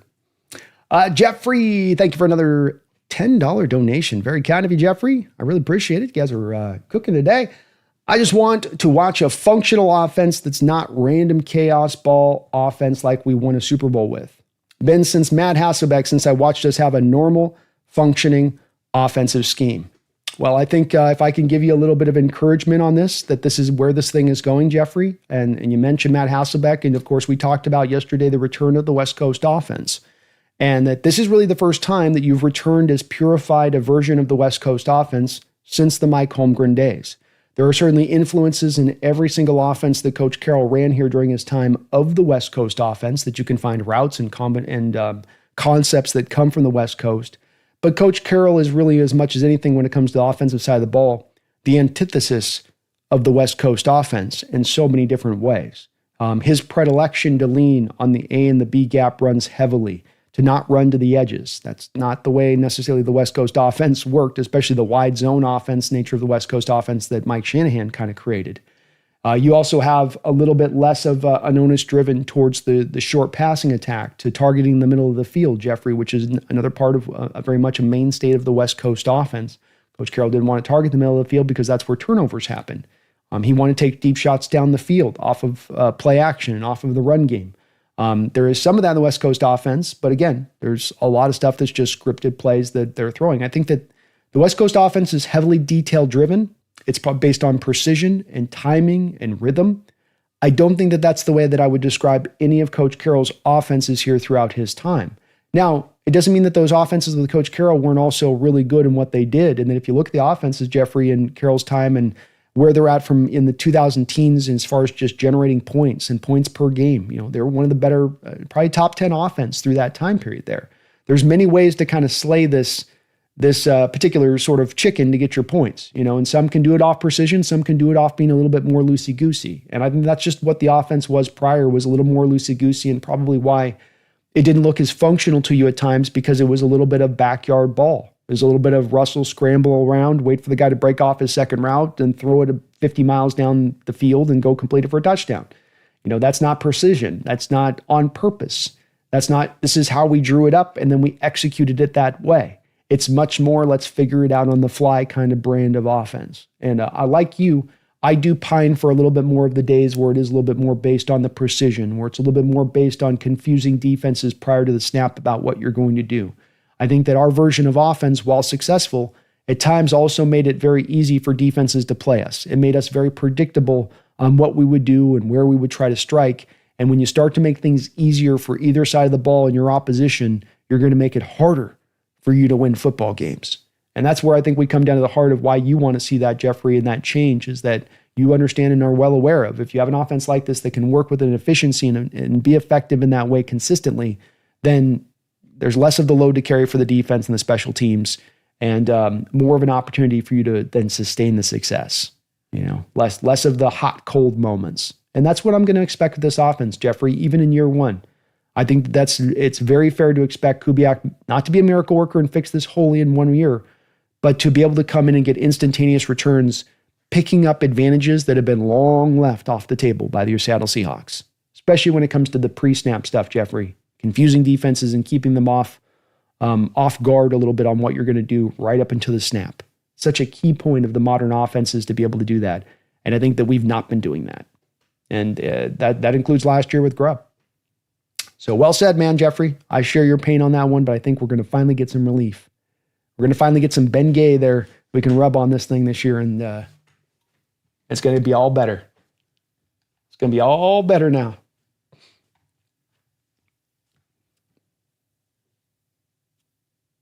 Save the geese, so corner and edge will be needs next offseason. Could be. Save the geese. It does depend on what you're going to choose to do with Uchenna and Boye Mafe. I mean, if you sign Boye Mafe to an extension, You still have Derek Hall for another year, and then you would still have probably DeMarcus Lawrence, so you're at least 3 deep there. Don't know what we have in Jared Ivey. It just depends a little bit on if we re-sign guys. Same thing with Woolen. If you're signing Woolen, then definitely you're going to be in the market at that point. And you'll be much more in the market for a little more certainty with the corner than the edge, I'd say. Because you have Job free agent, Woolen free agent, Shaquill Griffin free agent.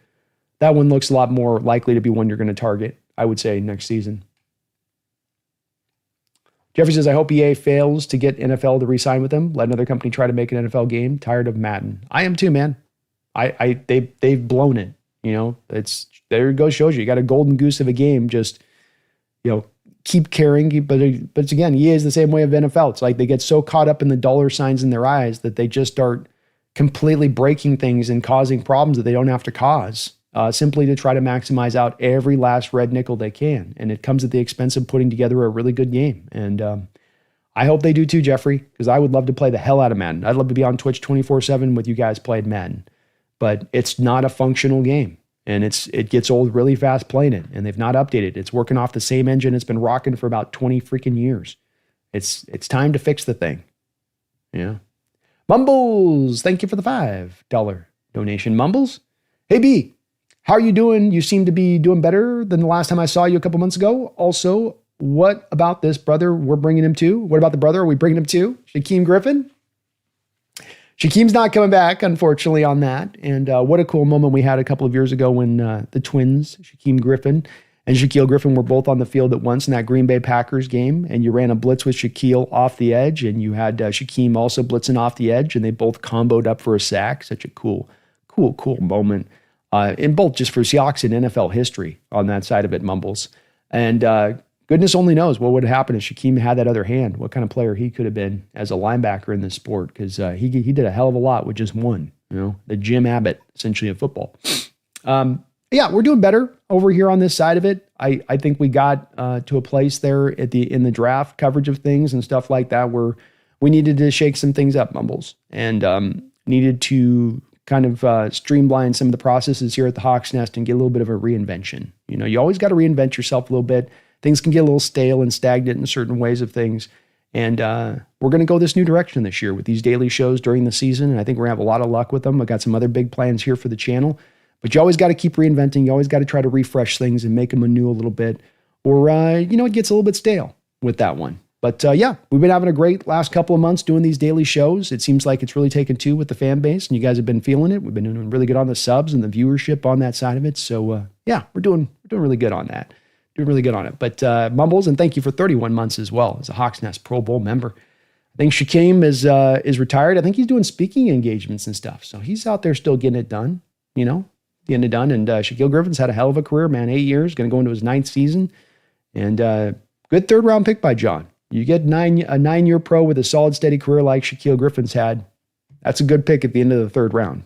Not so much in the Lano Hill, Tedrick Thompson, Amara Darbo. Is that what the guy's name was there at Michigan? I want to say that we drafted in that draft too. Joseph Jones, Milton Williams was a pretty surprising contract. That's another one. Yeah.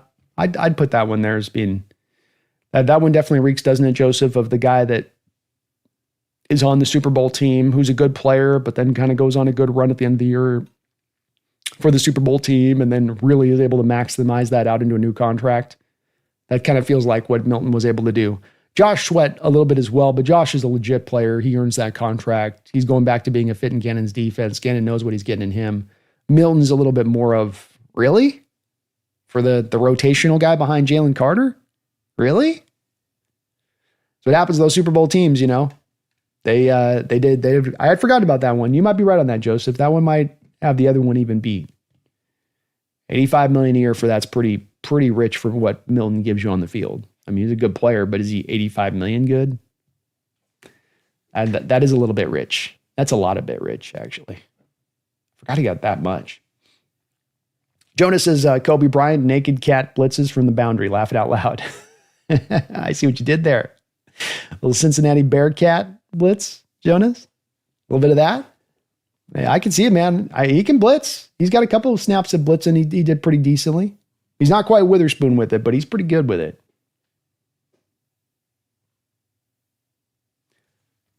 The Niner fans trying to convince themselves it's a good contract? Oh, Brock Purdy. Yeah, I was going to say Milton's inside the Niners. That one's one that definitely is. I mean, I've been thinking about just free agent contracts, but that's one that you definitely look at and go, ugh. Good luck with that one, San Fran. Good luck. My favorite part of the offseason, I think, was the Niner fans coping with the thought that they were fine with the contract for two different reasons. Number one, oh yeah, it's $53 million a year, but it's not $65 million per year. Who in God's green earth was going to give Brock Purdy $65 million a year? Who?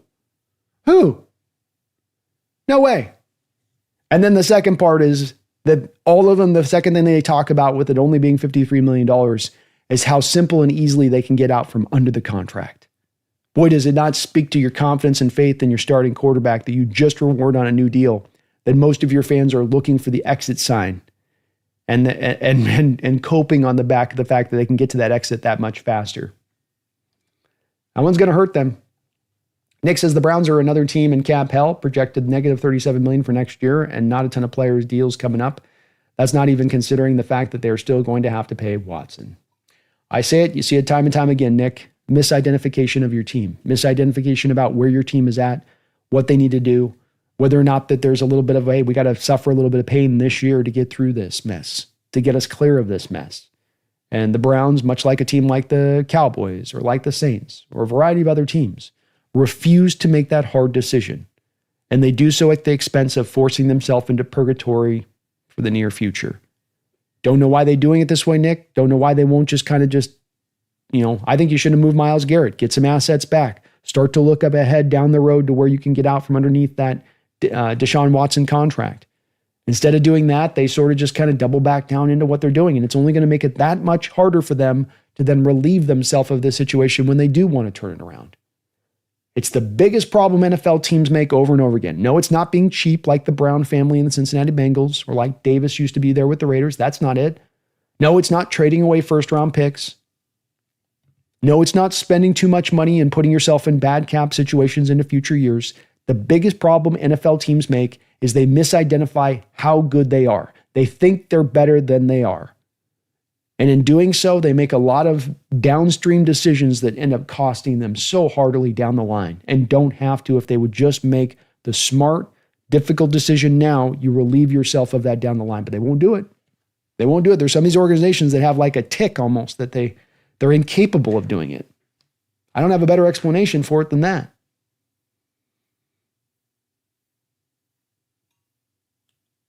Snell, Jalen Milroe scored 10 touchdowns this year. Jalen Milroe scores 10 touchdowns this year. That's a 12-13 win Seahawks team.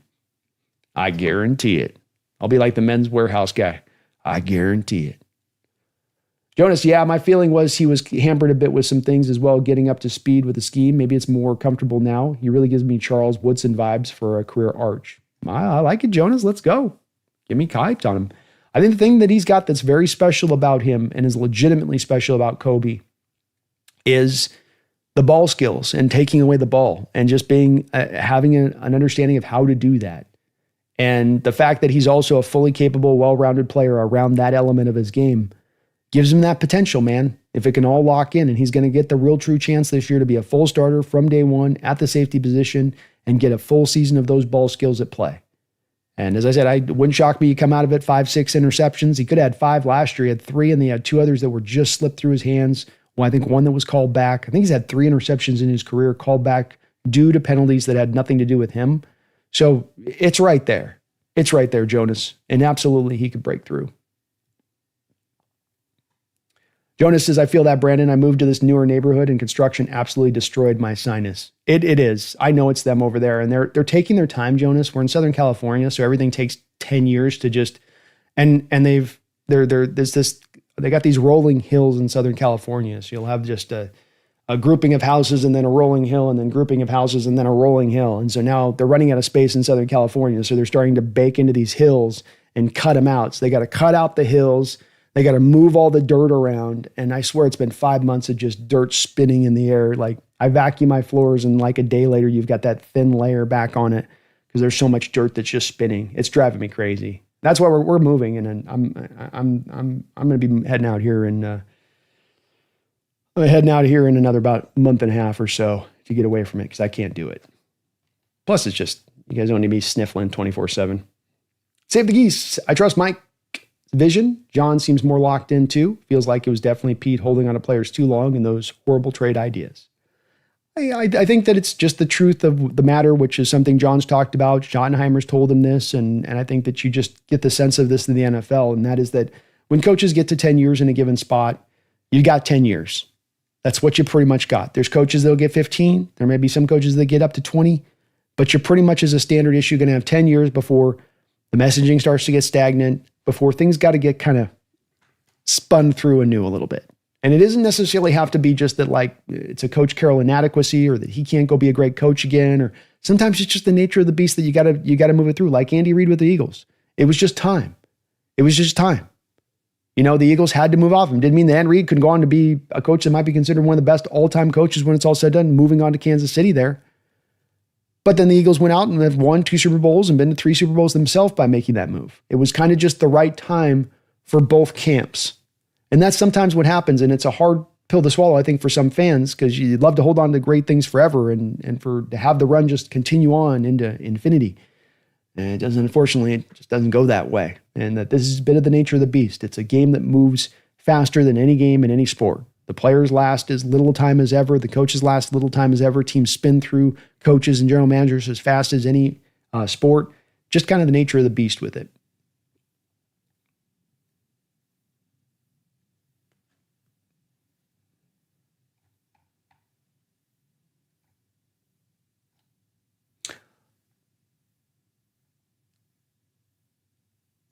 Jonas says we should play Milroe inside the 20s and Darnold between the 20s.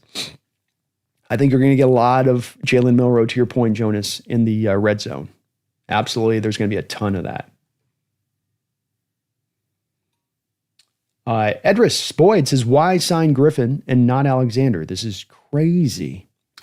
The answer on that one's going to be very straightforward, Edris, and this is a guess, but I think that this is a very educated guess. Jai Alexander went to college and played college football with Lamar Jackson at Louisville. Jai Alexander signed with the Baltimore Ravens probably for less money than he could have signed at other places on even a one-year deal because he wanted to go to a Super Bowl contender, probably wanted to stay on the East Coast, probably wanted to play with his college teammate. You did not offer him any of these three things coming out to Seattle. There is also the part that you do have the connection between John Schneider and the Green Bay Packer organization, which I would reckon and guess, Edris, that one of the first calls John would have made in considering Jai Alexander is to call Green Bay up and get an idea of what's going on with these injuries. Why has he missed so many games these past few years? What are the chances are that he's going to be able to find some health and maintain health moving into the future on this? And I think that he probably didn't get the best of answers on that, again, the Jair probably just didn't want to really come out to Seattle. I think it's a combination of kind of all of that. Save the Geese says best case scenario is Sam Darnold works out beyond his deal in Seattle. He just turned 28. Continue fixing the trenches and keep developing Milroe, and he might be a good trade piece. Very well could be. Certainly something that John has talked about wanting to do to save the Geese because the Green Bay Packers were the forerunners of drafting a guy in the 4th or the 5th or the 6th or 7th round, developing him, and then a couple of years later moving him for a draft pick. You were able to do this with Aaron Brooks, Ty Detmer, Matt Hasselbeck, our Seattle Seahawks traded a nice little pick to go get Matt Hasselbeck.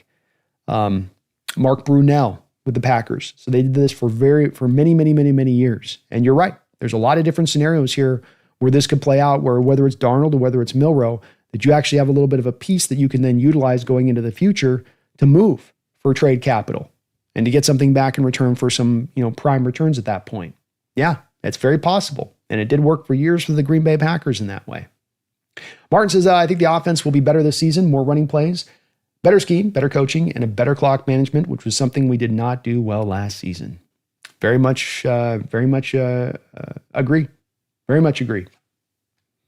Should be taken far forward in all of those camps this year, Martin.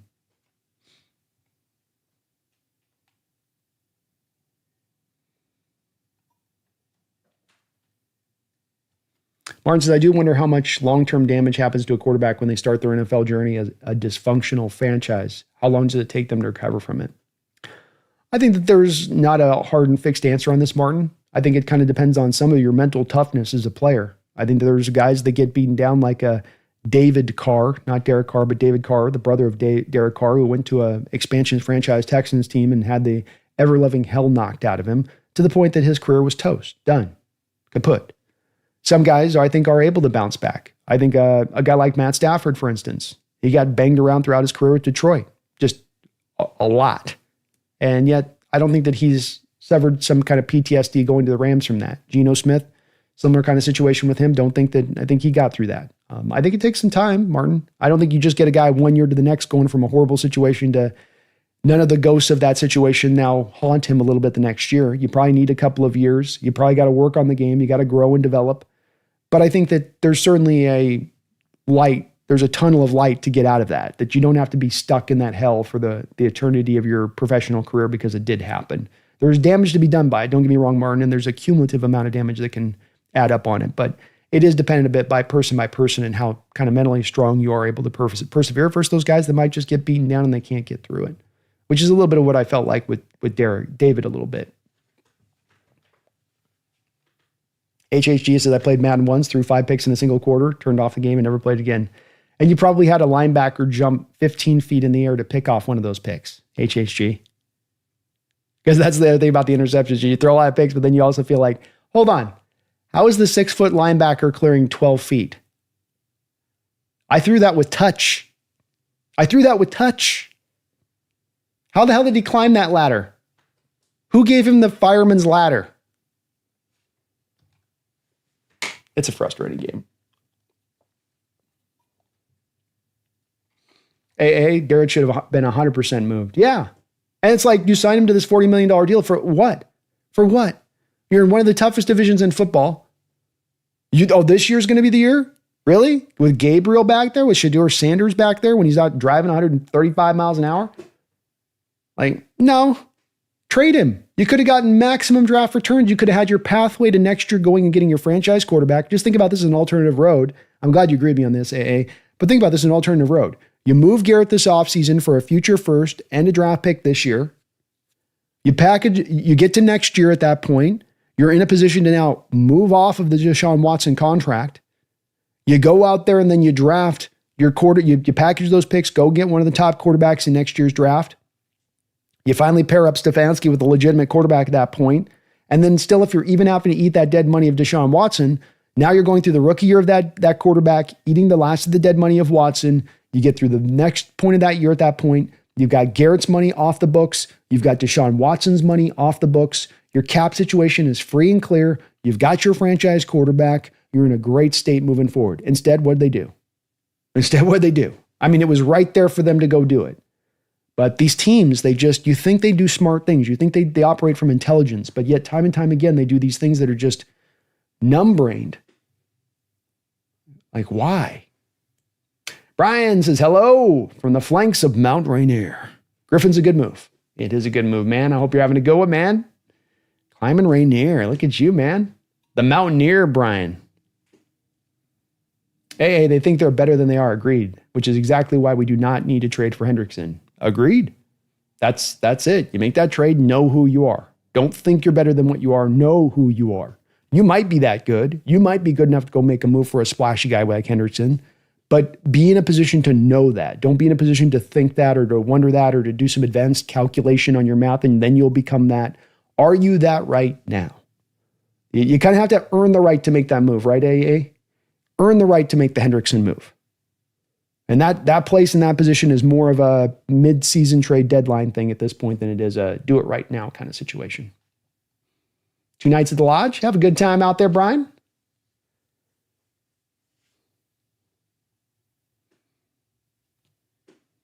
Mark says it's the best thing you can. It's the best thing you can say when you're re-signed any of your players, especially your quarterback, is we can get out of it down the line easily.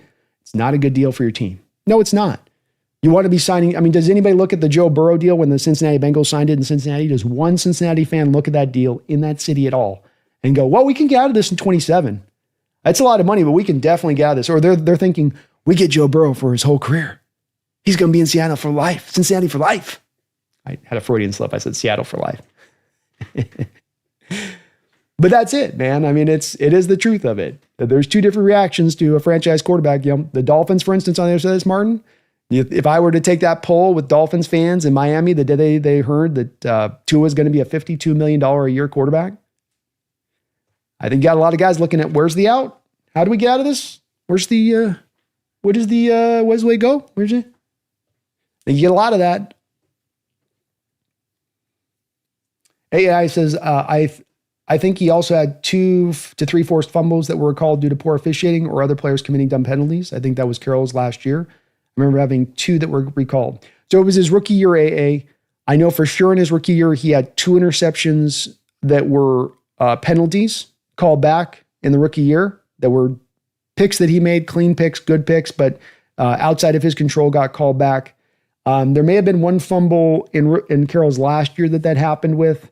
But then I know last year too, he had the interception, I think, in the Chicago Bears game that was a penalty on the play.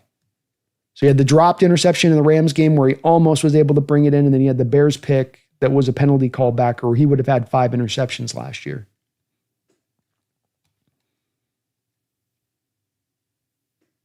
Jonas is, now we addressed cornerback depth with Griffin. Are we gearing up to acquire Hendrickson and Clowney now?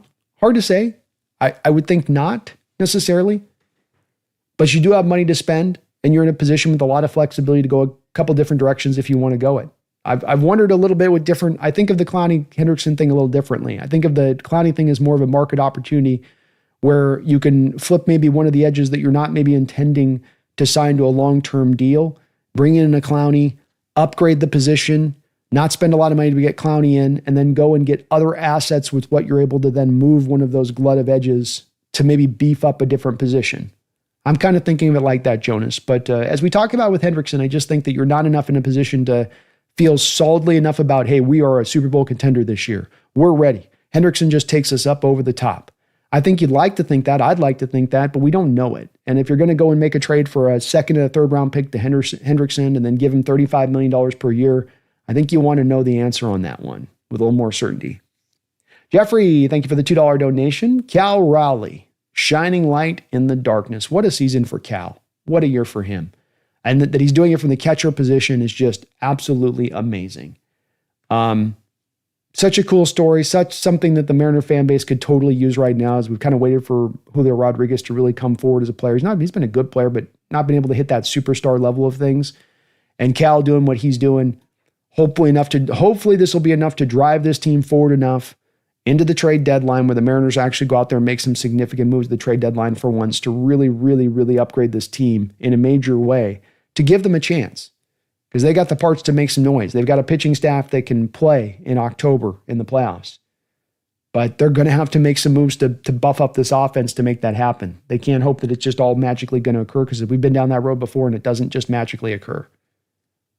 You got to force it a little bit.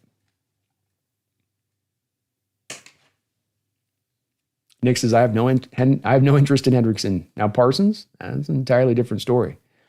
2 situations to monitor and watch for sure. Parsons still without a contract here. Jeffrey says, I have 0 faith in Sam Darnold. Worst case, our offensive line plays well enough to make Sam look like an MVP, and we have to pay Sam an amount he's not worth. Oh, no. He can't come back after this year and ask for a contract extension, Jeffrey. Even if he outperforms the deal, he's stuck on that thing for at least 2 years. Nick says, B, funny enough, you say that about linebackers in Madden. You need an ability called Lurker now, or they won't jump for interceptions. Oh, geez. That was their fix. And that's the EA for you, Nick.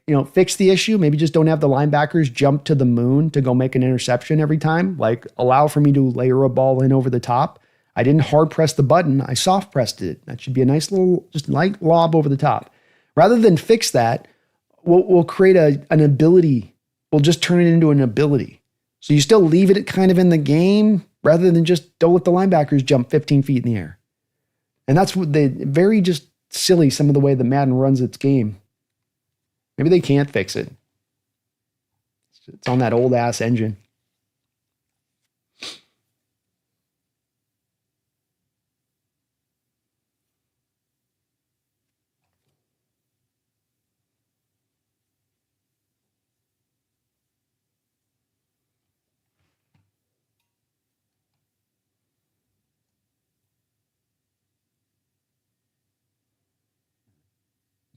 BB says, yeah, but does Hendrickson run defense play turn off might be dialed off of him?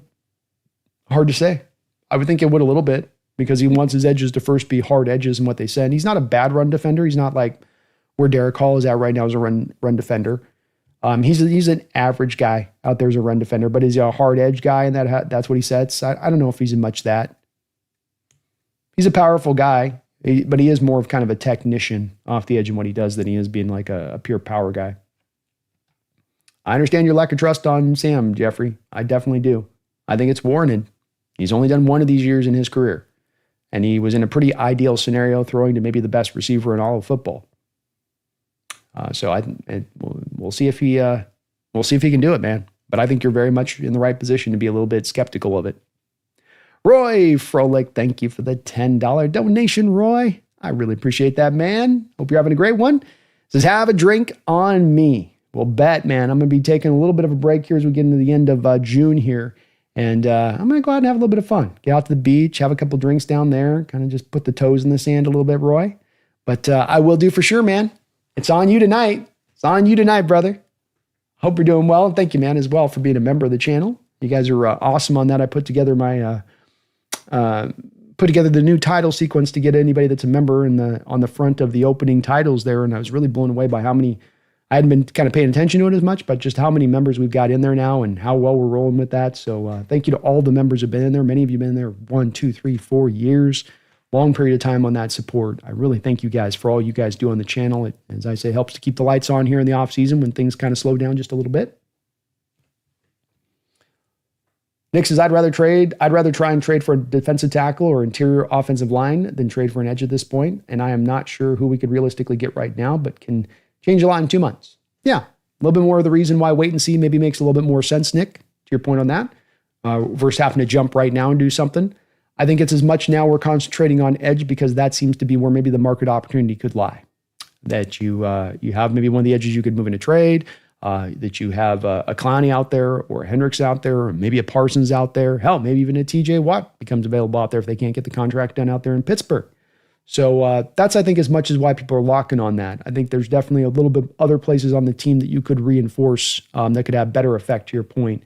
Just it's about what's available really as much on that. But we do come back around to the bottom line on your point, which is that wait around maybe into more of the trade deadline to make these kind of deals or moves to see if there is something that shakes free at that becomes available that you didn't think would be available when you started the season out. He says, unleash the cloud. Brian says, Mariners going to win the division, baby. Let's go. Well, I did say if we get in the playoffs, I will stream directly off the Hawks Nest channel if the Mariners get in the playoffs. So my promise to you guys is definitely that. I hope so. Jonas offered Nwosu and a 3rd and 4th for Hendrickson and signed Clowney for cheap to augment rundowns where Hendrickson's lacking. Then we don't neuter Hall or Maffei's development. Sign me up, Jonas. If you can pull it off, sign me up. I'm open to doing something like that. If you get the Bengals to take Nwosu and a 3rd and 4th, I mean that's it's really then only about the price you're spending on Hendrickson than anything else at that point. I think if you brought in Hendrickson, though, I don't think they're going to go 5 deep on it, Jonas. I think they would go 4 deep. But I think you could make it work too, Jonas, to where you have Maffei and DeMarcus Lawrence as more of your early down run defenders. And then you bring in Hendrickson and Hall as your kind of your pass rushers. Nick says the Mariners need to get some bats, but the entire AL needs that. Hopefully my Yankees make a move or two. Yeah, bats are hard to come by, man. Good news is that they've got some positions that are easier to find those bats, like maybe third base on that, for instance. You know? Greg Pfeiffer, B, are you going to move back to the Northwest? Doesn't look like in the near future I necessarily am. But I do got to admit that I'm feeling more and more of a pull in the last, especially the last couple of years. There's been a little bit more of a draw, maybe getting older, wanting to go back home. But there is a little bit more of a pull more than ever before to get back into the Pacific Northwest.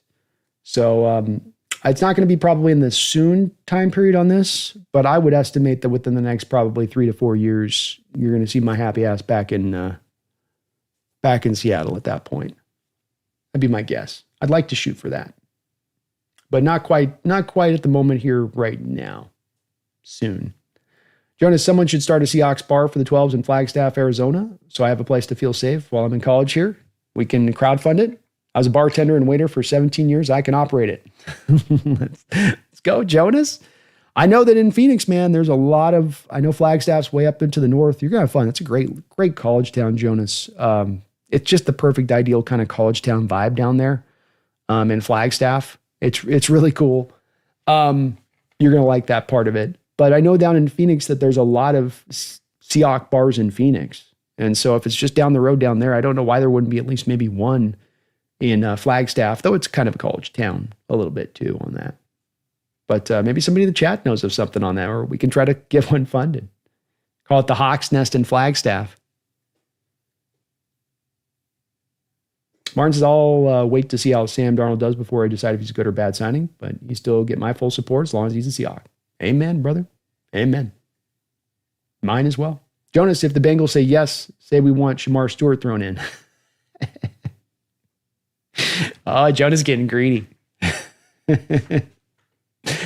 Oh, the Bengals, dude. This is why they're called the Bungles. This is why they're called the Bungles, because they will find a way to bungle the situation up. You can count on it. Jeffrey, thank you for the $2 donation. Aaron Rodgers is going to hate DK's catchability and routes. We've heard of matches made in heaven, Jeffrey. This is what we call a match made in hell, in my opinion of things. What's the over-under on dead throws Rodgers will throw to DK? You know, Aaron likes to do that throwaway where he just throws it to nowhere rather than even giving his receiver a chance. But Rodgers has historically worked off of his best, having receivers running precise routes, precise timing, sharp routes, creating separation, him throwing with great timing and anticipation on that separation with velocity to put it in the right spot. With DK, I don't know if that's as much of his game. With DK, I think he's more of a guy that's going to rely on secondary routes and being able to bust that. With Aaron Rodgers, is not as much improvisational stuff there as there once was. He doesn't move like he once did. I don't know if it's going to work there with those two. I really don't. It's an odd mismatch to me. Didn't quite get that, what the Steelers were doing there on that one. But that's been an organization that hasn't seemed to have a plan throughout this offseason or for kind of the past couple of years, quite honestly. They seem very reactive right now. Ethan says, I thought you were in Washington before moving to California. I was over on the east side, Ethan. So I was over out in Spokane. I originally grew up in the Seattle, Everett area, kind of. That's not really Seattle area, but you know, that's kind of where I grew up in. I've been away for about 10 years on that. Living in California and Spokane, kind of between those two, but been thinking more and more about getting back to the west side out there.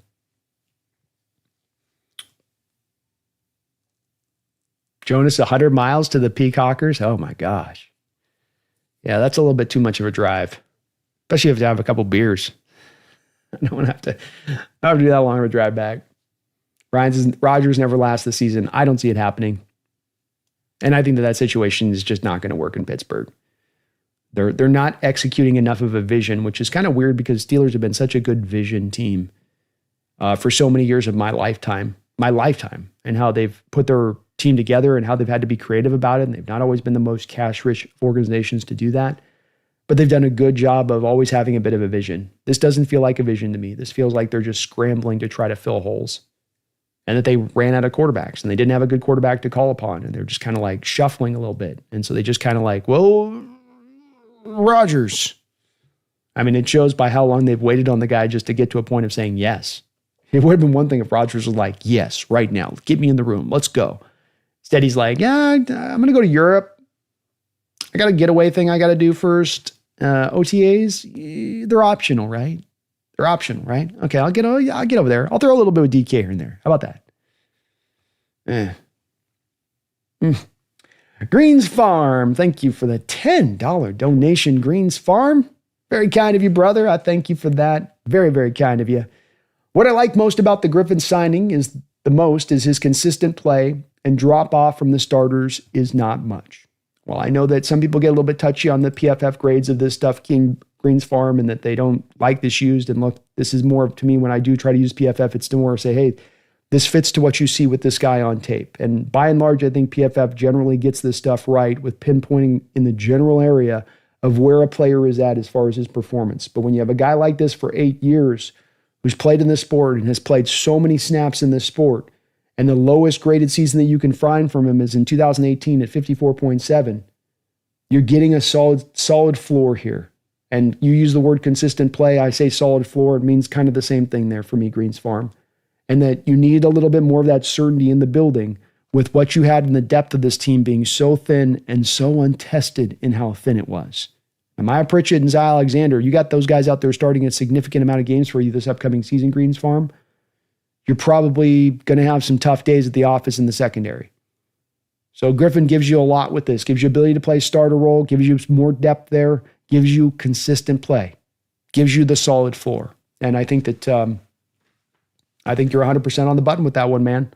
I think it's very hard to look at this signing and do anything but applaud this signing all the way around. There's really nothing to nitpick at on this signing or to feel anything but it being praiseworthy. You know, but you accurately capture it. Not much drop off of the starters. And hell, Greens Farm, I've been wondering a little bit. He might even be better than where even Josh Jobe is at right now. He might go out there in camp and beat Jobe out. It wouldn't shock me necessarily. Well said on your part, man. Very well said on your part. And thank you for the $10 donation. But you can see here right below me with the grades that he has been, as you described him, right in that area of his game consistently. Right in that spot of his game consistently. Over and over again. And I would expect more of the same here this year, as he's not a guy at 33, 34 years old, still only, 29 years old, came into this league really young. I expect him to be able to give us some more consistent play this upcoming season.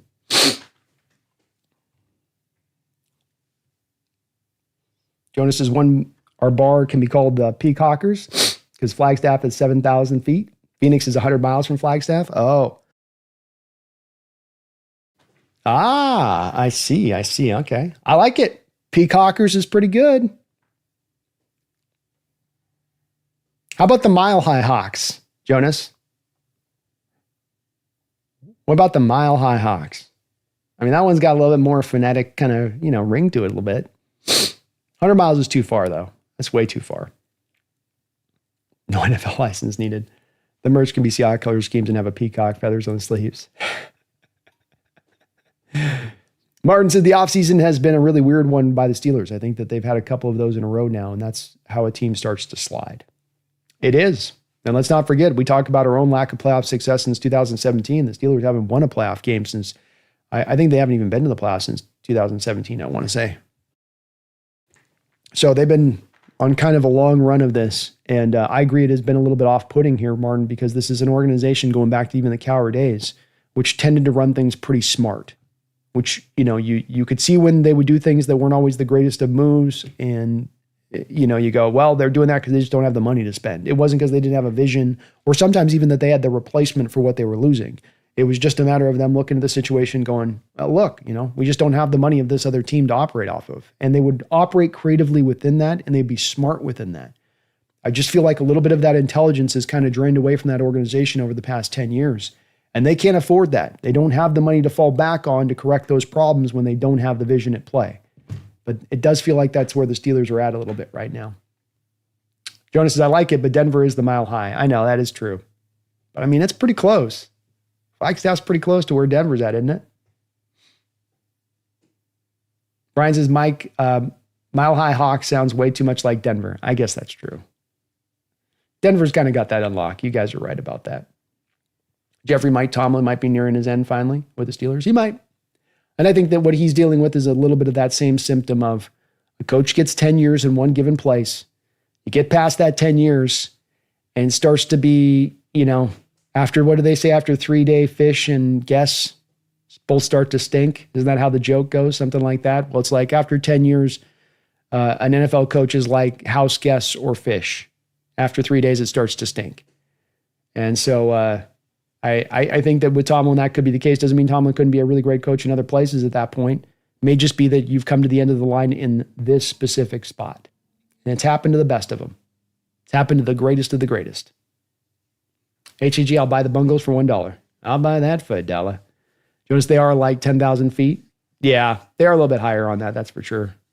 It's the Mile High Hawks. It's got a little bit of a, it's very haughty. It's a very haughty hawk.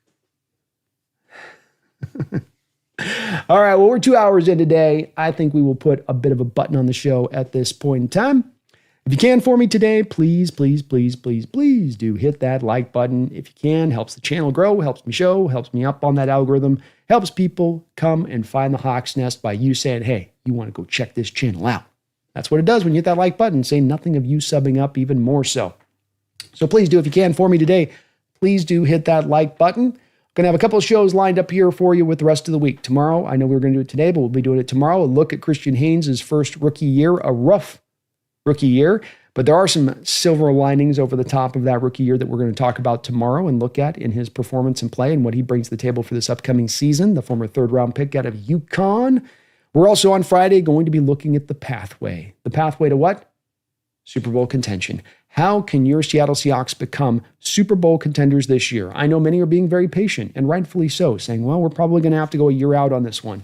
We're going to have to give this a little bit of time to figure out what we are and who we are. And maybe next year is the year to start looking at that. Maybe next year we can start to dream big in that way. I want you dreaming big right now. I don't want to wait. And while it is going to definitely need a lot of different things to come together at the same time on this football team, those things are in place. Those parameters are in place. The success is there. It might take the year for it all to come out through the wash, but it might also happen this year. So on Friday, really, really looking forward to this one. We're going to be doing a show looking at all of the things that will have to come together and occur for your Seattle Seahawks to turn into Super Bowl contenders this upcoming season. If you've been paying kind of side-eye attention a little bit, if you've been kind of quasi-paying attention to the channel here, over the last 2 months, I've already been kind of slowly building this case up and brick by brick to show you how we can make this building happen this year. We'll bring it all together on Friday, end to end, where I'll show you all of how these all interwork together to create what could be a Super Bowl contending team in 2025. I want you dreaming big, Seahawks fans. I don't mind patience. I love patience. I love a patient fan that will let a process play out. But that doesn't mean you can't dream big too as well. So keep that vision high. Keep thinking big. Keep knowing that this team has got as much talent as any NFL team on record this season coming up. They've got as much talent as anybody else. It's just younger. It just needs to develop. It just needs to come forward. But it is absolutely there. So I want you to keep dreaming big.